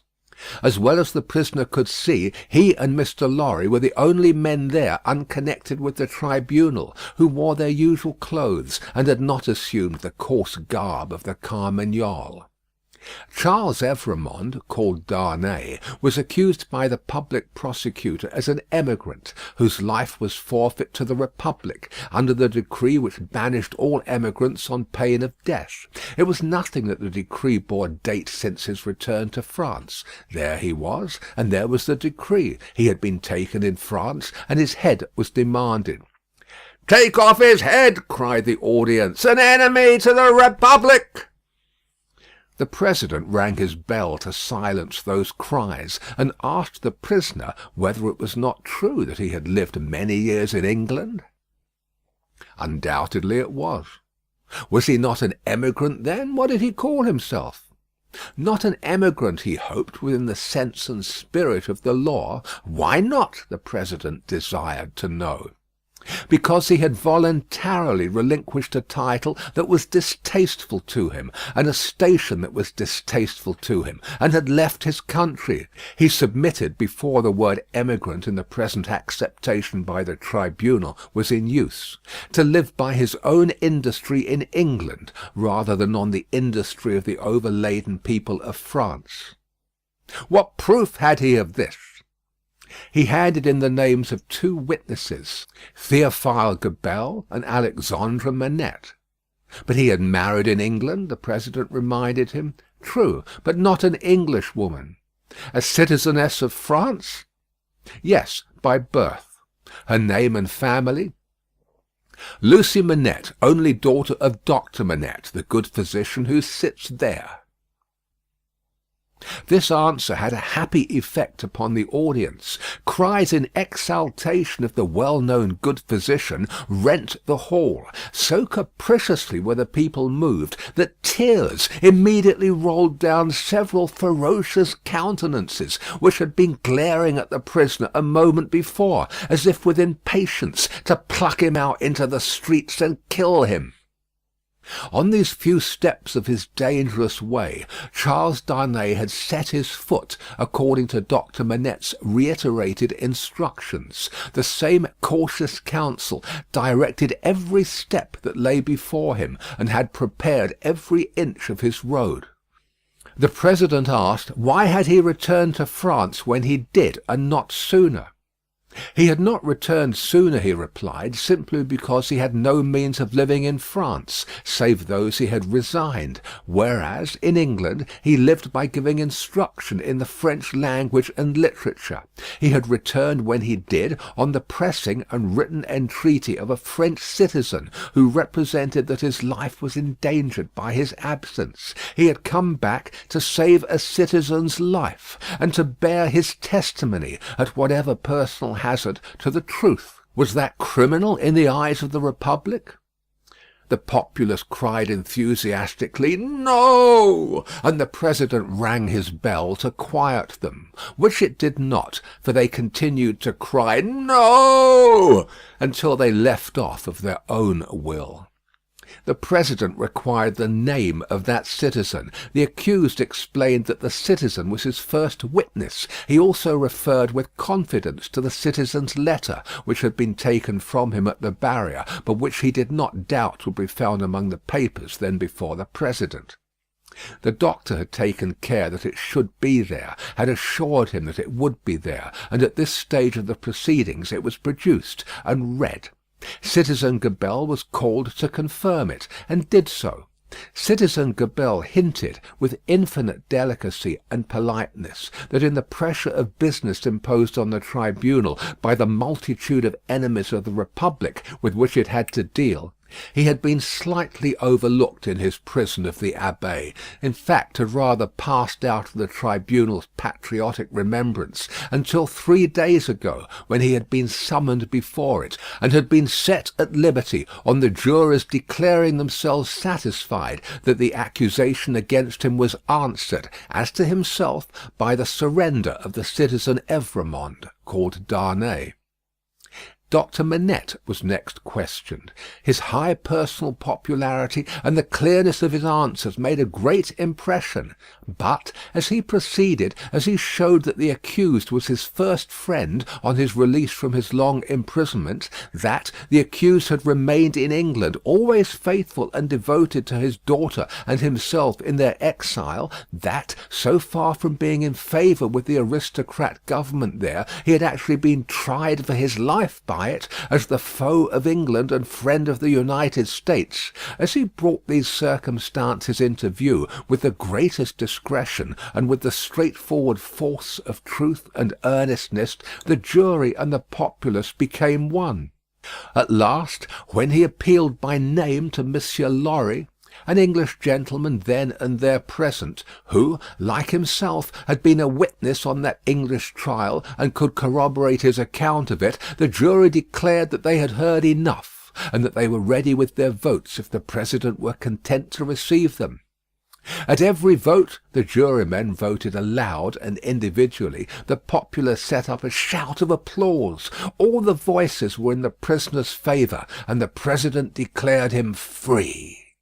Then began one of those extraordinary scenes with which the populace sometimes gratified their fickleness, or their better impulses towards generosity and mercy, or which they regarded as some set-off against their swollen account of cruel rage.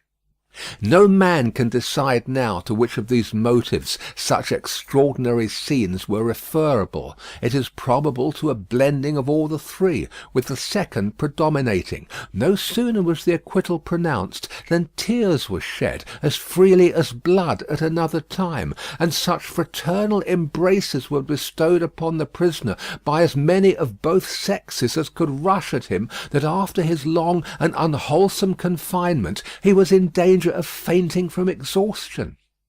None the less, because he knew very well that the very same people, carried by another current, would have rushed at him with the very same intensity to rend him to pieces and strew him over the streets.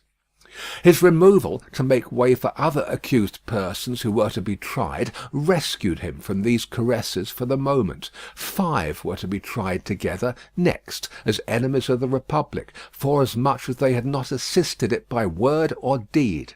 So quick was the tribunal to compensate itself and the nation for a chance lost, that these 5 came down to him before he left the place, condemned to die within 24 hours.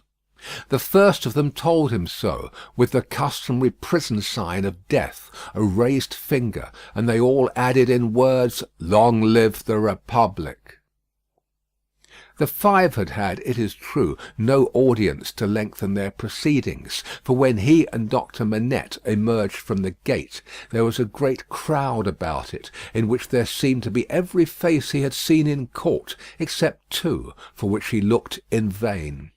On his coming out, the concourse made at him anew, weeping, embracing, and shouting, all by turns and all together, until the very tide of the river on the bank of which the mad scene was acted seemed to run mad like the people on the shore.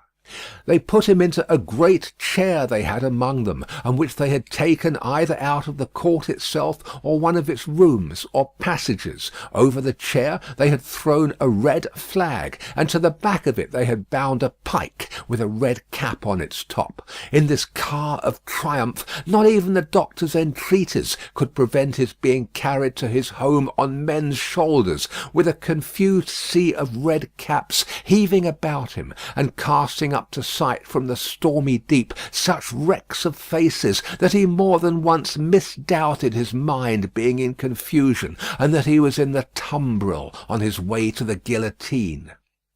In wild, dreamlike procession, embracing whom they met and pointing him out, they carried him on, reddening the snowy streets with the prevailing republican colour, in winding and tramping through them, as they had reddened them below the snow with a deeper dye.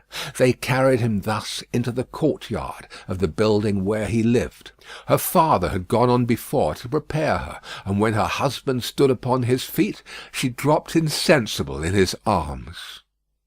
As he held her to his heart, and turned her beautiful head between his face and the brawling crowd, so that his tears and her lips might come together unseen, a few of the people fell to dancing. Instantly all the rest fell to dancing, and the courtyard overflowed with a carmagnole. Then they elevated into the vacant chair a young woman from the crowd, to be carried as the goddess of liberty, and then, swelling and overflowing out into the adjacent streets, and along the river's bank, and over the bridge, the carmagnole absorbed them every one, and whirled them away. After grasping the doctor's hand as he stood victorious and proud before him, after grasping the hand of Mr. Lorry, who came panting and breathless from his struggle against the waterspout of the Carmagnole, after kissing little Lucy, who was lifted up to clasp her arms around his neck, and after embracing the ever zealous and faithful Pross, who lifted her, he took his wife in his arms and carried her up to their rooms. "Lucy, my own, I am safe. Oh, dearest Charles, let me thank God for this on my knees as I have prayed to him." They all reverently bowed their heads and hearts. When she was again in his arms, he said to her, "And now speak to your father, dearest. No other man in all this France could have done what he has done for me." She laid her head upon her father's breast, as she had laid his poor head on her own breast long, long ago. He was happy in the return he had made her. He was recompensed for his suffering. He was proud of his strength. "You must not be weak, my darling," he remonstrated. "Don't tremble so. I have saved him." End of Book 3, Chapter 6. Chapter 7. A knock at the door. I have saved him. It was not another of the dreams in which he had often come back. He was really there, and yet his wife trembled, and a vague but heavy fear was upon her. All the air round was so thick and dark, the people were so passionately revengeful and fitful, the innocent were so constantly put to death on vague suspicion and black malice, it was so impossible to forget that many as blameless as her husband, and as dear to others as he was to her, every day shared the fate from which she had been clutched, that her heart could not be as lightened of its load as she felt it ought to be. The shadows of the wintry afternoon were beginning to fall, and even now the dreadful carts were rolling through the streets. Her mind pursued them, looking for him among the condemned, and then she clung closer to his real presence and trembled more. Her father, cheering her, showed a compassionate superiority to this woman's weakness, which was wonderful to see. No garret, no shoemaking, no 105 North Tower now. He had accomplished the task he had set himself. His promise was redeemed. He had saved Charles. Let them all lean upon him. Their housekeeping was of a very frugal kind, not only because that was the safest way of life, involving the least offence to the people, but because they were not rich, and Charles, throughout his imprisonment, had had to pay heavily for his bad food, and for his guard, and towards the living of the poorer prisoners. Partly on this account, and partly to avoid a domestic spy, they kept no servant. The citizen and citizeness, who acted as porters at the courtyard gate, rendered them occasional service, and Jerry, almost wholly transferred to them by Mr. Lorry, had become their daily retainer, and had his bed there every night. It was an ordinance of the Republic, one and indivisible, of liberty, equality, fraternity, or death, that on the door or doorpost of every house the name of every inmate must be legibly inscribed in letters of a certain size, at a certain convenient height from the ground. Mr. Jerry Cruncher's name, therefore, duly embellished the doorpost down below, and, as the afternoon shadows deepened, the owner of that name himself appeared, from overlooking a painter whom Dr. Manette had employed to add to the list the name of Charles Evrémonde, called Darnay. In the universal fear and distrust that darkened the time, all the usual harmless ways of life were changed. In the doctor's little household, as in very many others, the articles of daily consumption that were wanted were purchased every evening in small quantities and at various small shops, to avoid attracting notice, and to give as little occasion as possible for talk and envy, was the general desire. For some months past, Miss Pross and Mr. Cruncher had discharged the office of purveyors, the former carrying the money, the latter the basket. Every afternoon, at about the time when the public lamps were lighted, they fared forth on this duty, and made and brought home such purchases as were needful. Although Miss Pross, through her long association with a French family, might have known as much of their language as of her own, if she had had a mind, she had no mind in that direction. Consequently, she knew no more of that nonsense, as she was pleased to call it, than Mr. Cruncher did. So her manner of marketing was to plump a noun substantive at the head of a shopkeeper without any introduction in the nature of an article, and, if it happened not to be the name of the thing she wanted, to look round for that thing, lay hold of it, and hold on by it until the bargain was concluded. She always made a bargain for it by holding up as a statement of its just price one finger less than the merchant held up, whatever his number might be. "Now, Mr. Cruncher," said Miss Pross, whose eyes were red with felicity, "if you are ready, I am." Jerry hoarsely professed himself at Miss Pross's service. He had worn all his rust off long ago, but nothing would file his spiky head down.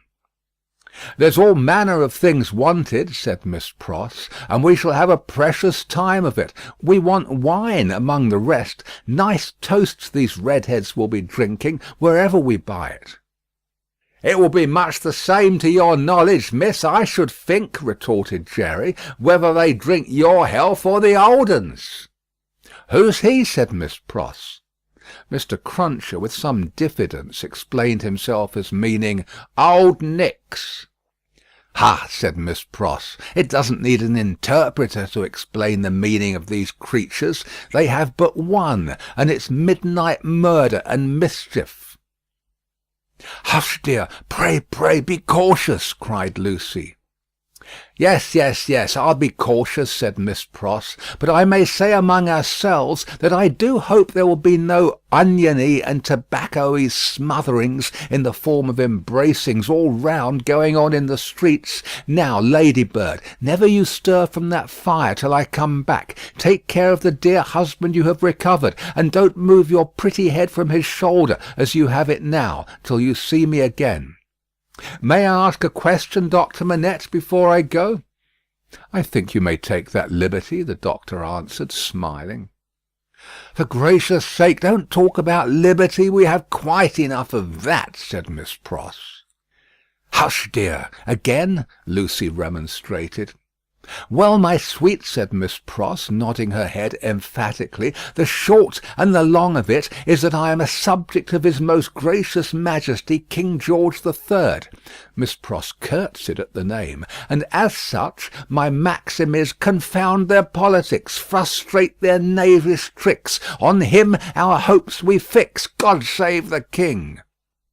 Mr. Cruncher, in an excess of loyalty, growlingly repeated the words after Miss Pross, like somebody at church. "I'm glad you have so much of the Englishman in you, though I wish you had never taken that cold in your voice," said Miss Pross, approvingly. "But a question, Dr. Manette. Is there—" It was the good creature's way to affect to make light of anything that was a great anxiety with them all, and to come at it in this chance manner. "Is there any prospect yet of our getting out of this place?" "I fear not yet. It would be dangerous for Charles yet." "Hey, ho, hum," said Miss Pross, cheerfully repressing a sigh as she glanced at her darling's golden hair in the light of the fire. "Then we must have patience and wait. That's all. We must hold up our heads and fight low, as my brother Solomon used to say. Now, Mr. Cruncher, don't you move, Ladybird." They went out, leaving Lucy and her husband, her father, and the child by a bright fire. Mr. Lorry was expected back presently from the banking-house. Miss Pross had lighted the lamp, but had put it aside in a corner, that they might enjoy the firelight undisturbed. Little Lucy sat by her grandfather with her hands clasped through his arm, and he, in a tone not rising much above a whisper, began to tell her a story of a great and powerful fairy who had opened a prison wall and let out a captive who had once done the fairy a service. All was subdued and quiet, and Lucy was more at ease than she had been. "What is that?" she cried all at once. "My dear," said her father, stopping in his story and laying his hand on hers, "command yourself. What a disordered state you are in. The least thing, nothing startles you. You, your father's daughter." "I thought, my father," said Lucy, excusing herself, with a pale face and in a faltering voice, "that I heard strange feet upon the stairs." "My love, the staircase is as still as death." As he said the word, a blow was struck upon the door. "Oh, father, father, what can this be? Hide Charles, save him!" "My child," said the doctor, rising and laying his hand upon her shoulder, "I have saved him. What weakness is this, my dear? Let me go to the door." He took the lamp in his hand, crossed the two intervening outer rooms, and opened it. A rude clattering of feet over the floor, and 4 rough men in red caps, armed with sabres and pistols, entered the room. "The citizen Evrémonde, called Darnay," said the first. "Who seeks him?" answered Darnay. "I seek him. We seek him. I know you, Evrémonde. I saw you before the tribunal today. You are again the prisoner of the Republic." The 4 surrounded him, where he stood with his wife and child clinging to him. "Tell me how and why am I again a prisoner?" "It is enough that you return straight to the conciergerie, and will know tomorrow. You are summoned for tomorrow." Doctor Manette, whom this visitation had so turned into stone that he stood with the lamp in his hand as if bewoe a statue made to hold it, moved after these words were spoken, put the lamp down, and, confronting the speaker, and taking him not ungently by the loose front of his red woollen shirt, said, "You know him, you have said. Do you know me?" "Yes, I know you, citizen doctor." "We all know you, citizen doctor," said the other 3. He looked abstractedly from one to another, and said in a lower voice, after a pause, "Will you answer his question to me, then? How does this happen?" "Citizen doctor," said the first, reluctantly, "he has been denounced to the section of Saint Antoine. This citizen," pointing out the second who had entered, "is from Saint Antoine." The citizen here indicated nodded his head, and added, "He is accused by Saint Antoine." "Of what?" asked the doctor. "Citizen doctor," said the first with his former reluctance, "ask no more. If the Republic demands sacrifices from you, without doubt you as a good patriot will be happy to make them. The Republic goes before all. The people is supreme. Evrémonde, we are pressed." "One word," the doctor entreated. "Will you tell me who denounced him?" "It is against rule," answered the first. "But you can ask him of Saint Antoine here." The doctor turned his eyes upon that man, who moved uneasily on his feet, rubbed his beard a little, and at length said, "Well, truly it is against rule, but he is denounced, and gravely, by the citizen and citizeness Defarge, and by one other." "What other?" "Do you ask, citizen doctor?" "Yes." "Then," said he of Saint Antoine, with a strange look, "you will be answered tomorrow. Now I am dumb." End of Book 3, Chapter 7. Chapter 8. A Hand at Cards. Happily unconscious of the new calamity at home, Miss Pross threaded her way along the narrow streets, and crossed the river by the bridge of the Pont Neuf, reckoning in her mind the number of indispensable purchases she had to make. Mr. Cruncher, with the basket, walked at her right. They both looked to the right and to the left into most of the shops they passed, had a wary eye for all gregarious assemblages of people, and turned out of their road to avoid any very excited group of talkers. It was a raw evening, and the misty river, blurred to the eye with blazing lights and to the ear with harsh noises, showed where the barges were stationed in which the smiths worked making guns for the army of the Republic. Woe to the man who played tricks with that army, or got undeserved promotion in it. Better for him that his beard had never grown, for the national razor shaved him close. Having purchased a few small articles of grocery and a measure of oil for the lamp, Miss Pross bethought herself of the wine they wanted. After peeping into several wine shops, she stopped at the sign of the good Republican Brutus of Antiquity, not far from the National Palace, once and twice the Tuileries, where the aspect of things rather took her fancy. It had a quieter look than any other place of the same description they had passed, and, though red with patriotic caps, was not so red as the rest. Sounding Mr. Cruncher, and finding him of her opinion, Miss Pross resorted to the good Republican Brutus of Antiquity, attended by her cavalier. Slightly observant of the smoky lights, of the people, pipe in mouth, playing with limp cards and yellow dominoes, of the one bare-breasted, bare-armed, soot-begrimed workman reading a journal aloud, and of the others listening to him, of the weapons worn or laid aside to be resumed, of the 2 or 3 customers fallen forward asleep, who in the popular high-shouldered shaggy black spencer looked, in that attitude, like slumbering bears or dogs. The 2 outlandish customers approached the counter, and showed what they wanted. As their wine was measuring out, a man parted from another man in a corner, and rose to depart. In going he had to face Miss Pross. No sooner did he face her than Miss Pross uttered a scream and clapped her hands. In a moment the whole company were on their feet. That somebody was assassinated by somebody, vindicating a difference of opinion, was the likeliest occurrence. Everybody looked to see somebody fall, but only saw a man and a woman standing staring at each other, the man with all the outward aspect of a Frenchman and a thorough republican, the woman evidently English. What was said in this disappointing anticlimax by the disciples of the good Republican Brutus of Antiquity, except that it was something very voluble and loud, would have been as so much Hebrew or Chaldean to Miss Pross and her protector, though they had been all ears.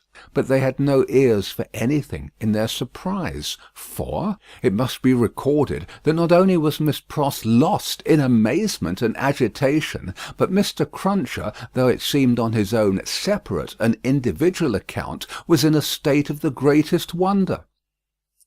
"What is the matter?" said the man who had caused Miss Pross to scream, speaking in a vexed, abrupt voice, though in a low tone, and in English. "Oh, Solomon, dear Solomon!" cried Miss Pross, clapping her hands again. "After not setting eyes upon you or hearing of you for so long a time, do I find you here?" "Don't call me Solomon. Do you want to be the death of me?" asked the man in a furtive, frightened way. "Brother, brother!" cried Miss Pross, bursting into tears. "Have I ever been so hard with you that you ask me such a cruel question?" "Then hold your meddlesome tongue," said Solomon, "and come out if you want to speak to me. Pay for your wine and come out. Who's this man?" Miss Pross, shaking her loving and dejected head at her by no means affectionate brother, said through her tears, "Mr. Cruncher." "Let him come out too," said Solomon. "Does he think me a ghost?" Apparently Mr. Cruncher did, to judge from his looks.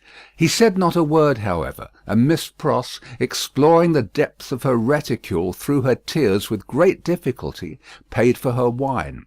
As she did so, Solomon turned to the followers of the good Republican Brutus of Antiquity, and offered a few words of explanation in the French language, which caused them all to relapse into their former places and pursuits.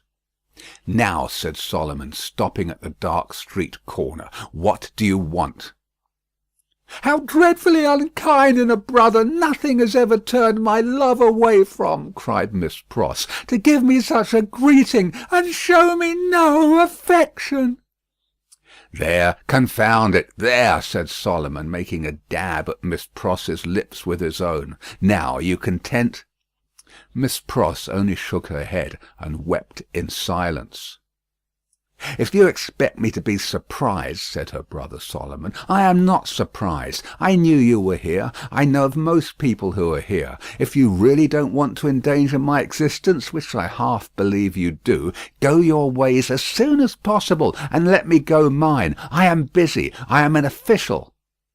"My English brother Solomon," mourned Miss Pross, casting up her tear-fraught eyes, "that had the makings in him of one of the best and greatest of men in his native country, an official among foreigners, and such foreigners! I would almost sooner have seen the dear boy lying in his—" "I said so," cried her brother, interrupting. "I knew it. You want to be the death of me. I shall be rendered suspected by my own sister, just as I am getting on."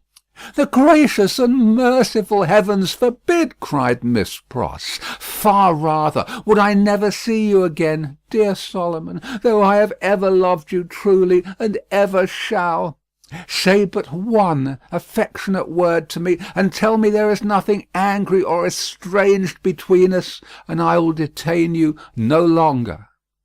Good Miss Pross, as if the estrangement between them had come of any culpability of hers, as if Mr. Lorry had not known it for a fact, years ago, in the quiet corner in Soho, that this precious brother had spent her money and left her.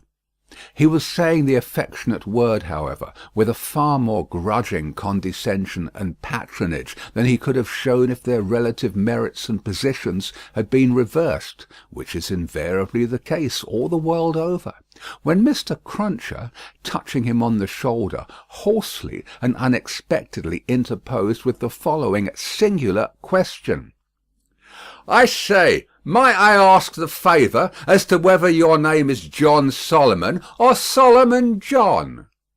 The official turned towards him with sudden distrust. He had not previously uttered a word. "Come," said Mr. Cruncher, "speak out, you know," which, by the way, was more than he could do himself. "John Solomon or Solomon John? She calls you Solomon, and she must know, being your sister, and I know you're John, you know. Which of the two goes first? And regarding that name of Pross, likewise. That weren't your name over the water." "What do you mean?" "Well, I don't know all I mean, for I can't call to mind what your name was over the water." "No?" "No, but I'll swear it was a name of 2 syllables." "Indeed?" "Yes. T'other one's was 1 syllable. I know you. You was a spy, witness at the Bailey." "What in the name of the father of lies, own father to yourself, was you called at that time?" "Barsad," said another voice, striking in. "That's the name for £1,000," cried Jerry. The speaker who struck in was Sidney Carton. He had his hands behind him under the skirts of his riding coat, and he stood at Mr. Cruncher's elbow as negligently as he might have stood at the Old Bailey itself. "Don't be alarmed, my dear Miss Pross. I arrived at Mr. Lorry's, to his surprise, yesterday evening. We agreed that I would not present myself elsewhere until all was well, or unless I could be useful. I present myself here to beg a little talk with your brother. I wish you had a better employed brother than Mr. Barsad. I wish for your sake Mr. Barsad was not a sheep of the prisons." Sheep was a cant word of the time for a spy. Under the jailers, the spy, who was pale, turned paler, and asked him how he dared. "I'll tell you," said Sidney. "I lighted on you, Mr. Barsad, coming out of the prison of the conciergerie, while I was contemplating the walls an hour or more ago. You have a face to be remembered, and I remember faces well, made curious by seeing you in that connection, and having a reason, to which you are no stranger, for associating you with the misfortunes of a friend now very unfortunate, I walked in your direction. I walked into the wine shop here, close after you, and sat near you. I had no difficulty in deducing from your unreserved conversation, and the rumour openly going about among your admirers, the nature of your calling. And, gradually, what I had done at random seemed to shape itself into a purpose, Mr. Barsad." "What purpose?" the spy asked. It will be troublesome and might be dangerous to explain in the street. Could you favour me, in confidence, with some minutes of your company, at the office of Tellson's Bank, for instance?" "Under a threat? Oh, did I say that? Then why would I go there?" "Really, Mr. Barsad, I can't say if you can't." "Do you mean that you won't say, sir?" the spy irresolutely asked. "You apprehend me very clearly, Mr. Barsad. I won't." Carton's negligent recklessness of manner came powerfully in aid of his quickness and skill in such a business as he had in his secret mind, and with such a man as he had to do with. His practised eye saw it and made the most of it. "Now, I told you so," said the spy, casting a reproachful look at his sister. "If any trouble comes of this, it's your doing." "Come, come, Mr. Barsad," explained Sidney, "don't be ungrateful, but for my great respect for your sister, I might not have led up so pleasantly to a little proposal that I wish to make for our mutual satisfaction. Do you go with me to the bank?" "I'll hear what you have got to say. Yes, I'll go with you." "I propose that we first conduct your sister safely to the corner of her own street. Let me take your arm, Miss Pross. This is not a good city at this time for you to be out in unprotected, and as your escort knows Mr. Barsad, I will invite him to Mr. Lorry's with us. Are we ready? Come then." Miss Pross recalled soon afterwards, and to the end of her life remembered, that as she pressed her hands on Sidney's arm and looked up in his face, imploring him to do no hurt to Solomon, there was a braced purpose in the arm, and a kind of inspiration in the eyes, which not only contradicted his light manner, but changed and raised the man. She was too much occupied then with fears for the brother who so little deserved her affection, and with Sidney's friendly reassurances, adequately to heed what she observed. They left her at the corner of the street, and Carton led the way to Mr. Lorry's, which was within a few minutes' walk. John Barsad, or Solomon Pross, walked at his side. Mr. Lorry had just finished his dinner, and was sitting before a cheery little log or two of fire, perhaps looking into their blaze for the picture of that younger elderly gentleman from Tellson's, who had looked into the red coals at the Royal George at Dover, now a good many years ago. He turned his head as they entered, and showed the surprise with which he saw a stranger. "Miss Pross's brother, sir," said Sidney, "Mr. Barsad." "Barsad?" repeated the old gentleman. "Barsad? I have an association with the name, and with the face." "I told you had a remarkable face, Mr. Barsad," observed Carton coolly. "Pray sit down." As he took a chair himself, he supplied the link that Mr. Lorry wanted, by saying to him with a frown, "Witness at the trial." Mr. Lorry immediately remembered, and regarded his new visitor with an undisguised look of abhorrence. "Mr. Barsad has been recognised by Miss Pross as the affectionate brother you have heard of," said Sidney, "and has acknowledged the relationship. I pass to worse news. Darnay has been arrested again." Struck with consternation, the old gentleman exclaimed, "What do you tell me? I left him safe and free within these 2 hours, and am about to return to him." "Arrested for all that. When was it done, Mr. Barsad?" "Just now, if at all." "Mr. Barsad is the best authority possible, sir," said Sidney, "and I have it from Mr. Barsad's communication to a friend and brother Sheep over a bottle of wine that the arrest has taken place. He left the messengers at the gate and saw them admitted by the porter. There is no earthly doubt that he is retaken." Mr. Lorry's business eye read in the speaker's face that it was loss of time to dwell upon the point. Confused, but sensible that something might depend on his presence of mind, he commanded himself, and was silently attentive. "Now, I trust," said Sidney to him, "that the name and influence of Dr. Manette may stand him in as good stead to-morrow. You said he would be before the tribunal again to-morrow, Mr. Barsad?" "Yes, I believe so." "In as good stead to-morrow as to-day, but it may not be so. I own to you I am shaken, Mr. Lorry, by Dr. Manette's not having had the power to prevent this arrest." He may not have known of it beforehand, said Mr. Lorry. But that very circumstance would be alarming when we remember how identified he is with his son-in-law. That's true, Mr. Lorry acknowledged, with his troubled hand at his chin and his troubled eyes on Carton.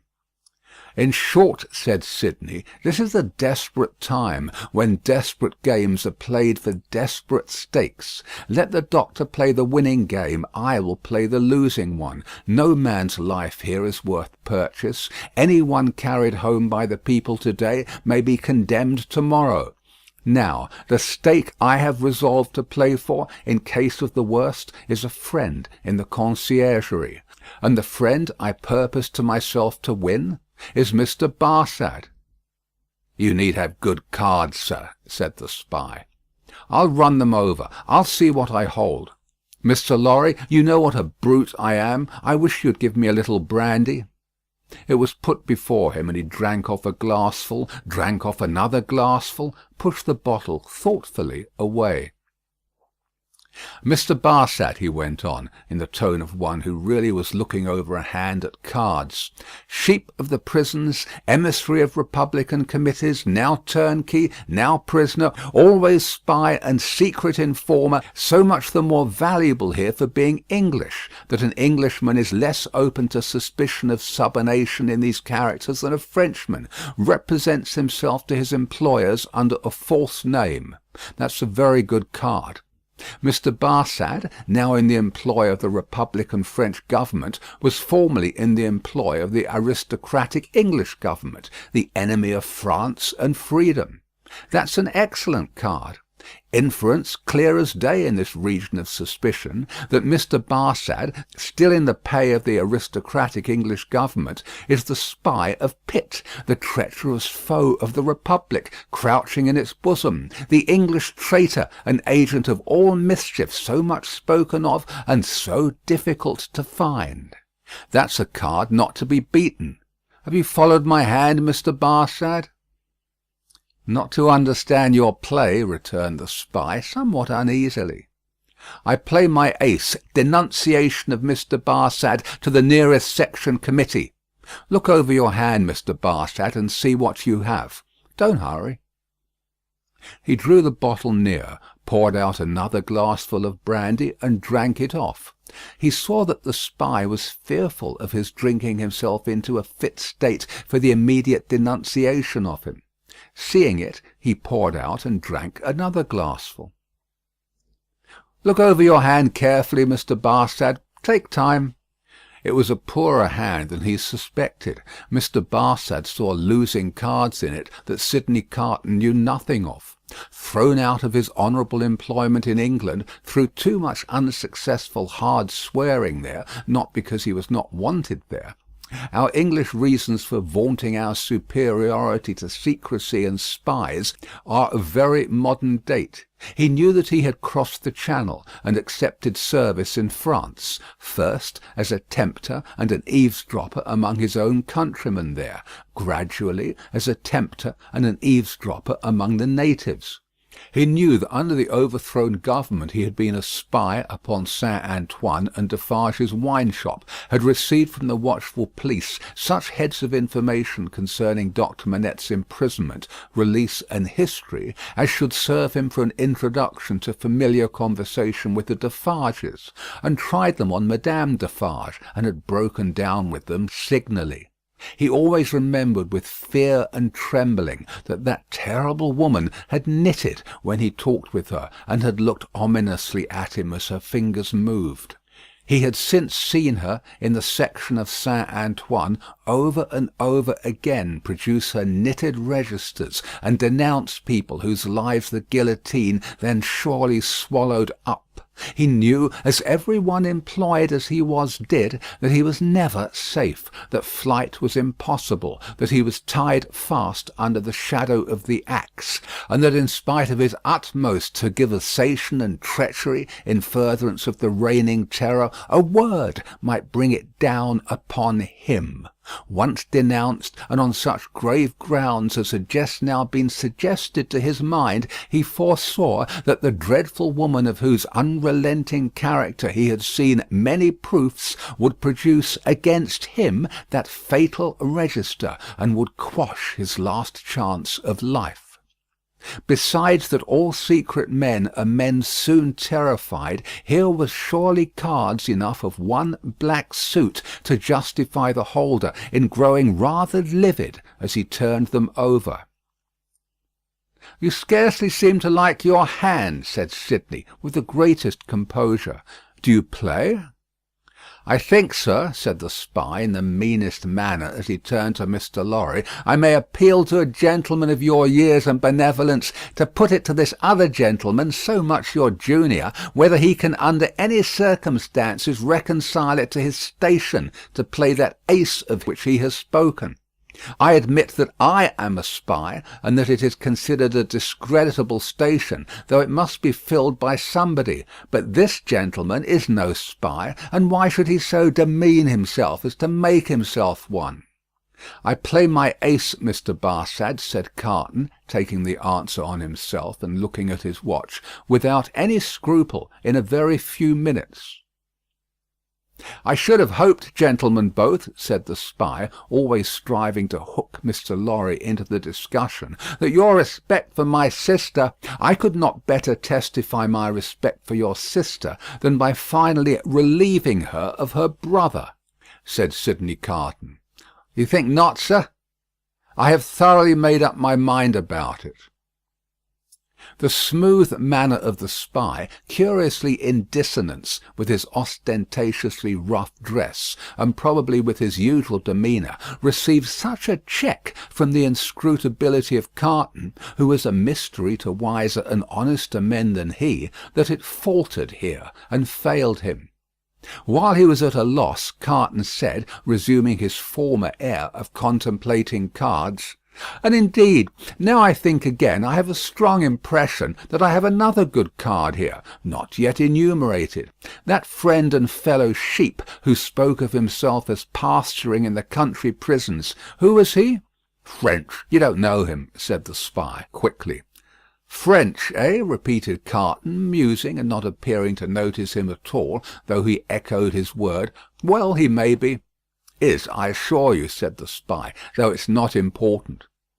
"Though it's not important," repeated Carton in the same mechanical way. "Though it's not important. No, it's not important. No. Yet I know the face." "I think not. I am sure not. It can't be," said the spy. "It can't be," muttered Sidney Carton retrospectively, and idling his glass, which fortunately was a small one, again. "Can't be. Spoke good French, yet like a foreigner, I thought." "Provincial," said the spy. "No, foreign," cried Carton, striking his open hand on the table as a light broke clearly on his mind. "Cly, disguised, but the same man. We had that man before us at the Old Bailey." "Now, there you are hasty, sir," said Barsad, with a smile that gave his aquiline nose an extra inclination to one side. "There you really give me an advantage over you. Cly, who I will unreservedly admit at this distance of time was a partner of mine, has been dead several years. I attended him in his last illness. He was buried in London, at the church of St. Pancras in the Fields. His unpopularity with the blackguard multitude at the moment prevented my following his remains, but I helped to lay him in his coffin." Here Mr. Lorry became aware, from where he sat, of a most remarkable goblin shadow on the wall. Tracing it to its source, he discovered it to be caused by the sudden, extraordinary rising and stiffening of all the risen and stiff hair on Mr. Cruncher's head. "Let us be reasonable," said the spy, "and let us be fair. To show you how mistaken you are, and what an unfounded assumption yours is, I will lay before you a certificate of Cly's burial, which I happen to have carried in my pocket-book." With a hurried hand he produced and opened it. "Ever since. There it is. Oh, look at it, look at it. You may take it in your hand. It's no forgery." Here Mr. Lorry perceived the reflection on the wall to elongate, and Mr. Cruncher rose and stepped forward. His hair could not have been more violently on end if it had been that moment dressed by the cow with the crumpled horn in the house that Jack built. Unseen by the spy, Mr. Cruncher stood at his side and touched him on the shoulder like a ghostly bailiff. "That there Roger Cly, master," said Mr. Cruncher, with a taciturn and iron-bound visage. "So you put him in his coffin?" "I did." "Who took him out of it?" Barsad leaned back in his chair and stammered, "What do you mean?" "I mean," said Mr. Cruncher, "that he warn't never in it. No, not he. I'll have me head took off if he was ever in it." The spy looked round at the two gentlemen. They both looked in unspeakable astonishment at Jerry. "I tell you," said Jerry, "that you buried paving stones and earth in that there coffin." "Don't go and tell me that you buried Cly. It was a take-in. Me and two more knows it." "How do you know it?" "What's that to you, ecod?" growled Mr. Cruncher. "It's you I've got a old grudge against, is it, with your shameful impositions upon tradesmen? I'd catch hold of your throat and choke you for half a guinea." Sidney Carton, who with Mr. Lorry had been lost in amazement at this turn of the business, here requested Mr. Cruncher to moderate and explain himself. "At another time, sir," he returned evasively. "The present time is ill convenient for explaining. What I stand to is, that he knows well what that there Cly was never in that there coffin. Let him say he was, in so much as a word of one syllable, and I'll either catch hold of his throat and choke him for half a guinea." Mr. Cruncher dwelt upon this as quite a liberal offer. "Or I'll out and announce him." "Humph, I see one thing," said Carton. "I hold another card, Mr. Barsad. Impossible here in raging Paris, with suspicion filling the air, for you to outlive denunciation when you are in communication with another aristocratic spy of the same antecedents as yourself, who, moreover, has the mystery about him of having feigned death and come to life again. A plot in the prisons of the foreigner against the Republic, a strong card, a certain guillotine card. Do you play?" "No," returned the spy. "I throw up. I confess that we were so unpopular with the outrageous mob that I only got away from England at the risk of being ducked to death, and that Cly was so ferreted up and down that he never would have got away at all but for that sham. Though how this man knows it was a sham is a wonder of wonders to me." "Never you trouble your head about this man," retorted the contentious Mr. Cruncher. "You'll have trouble enough with giving your attention to that gentleman. And look here, once more."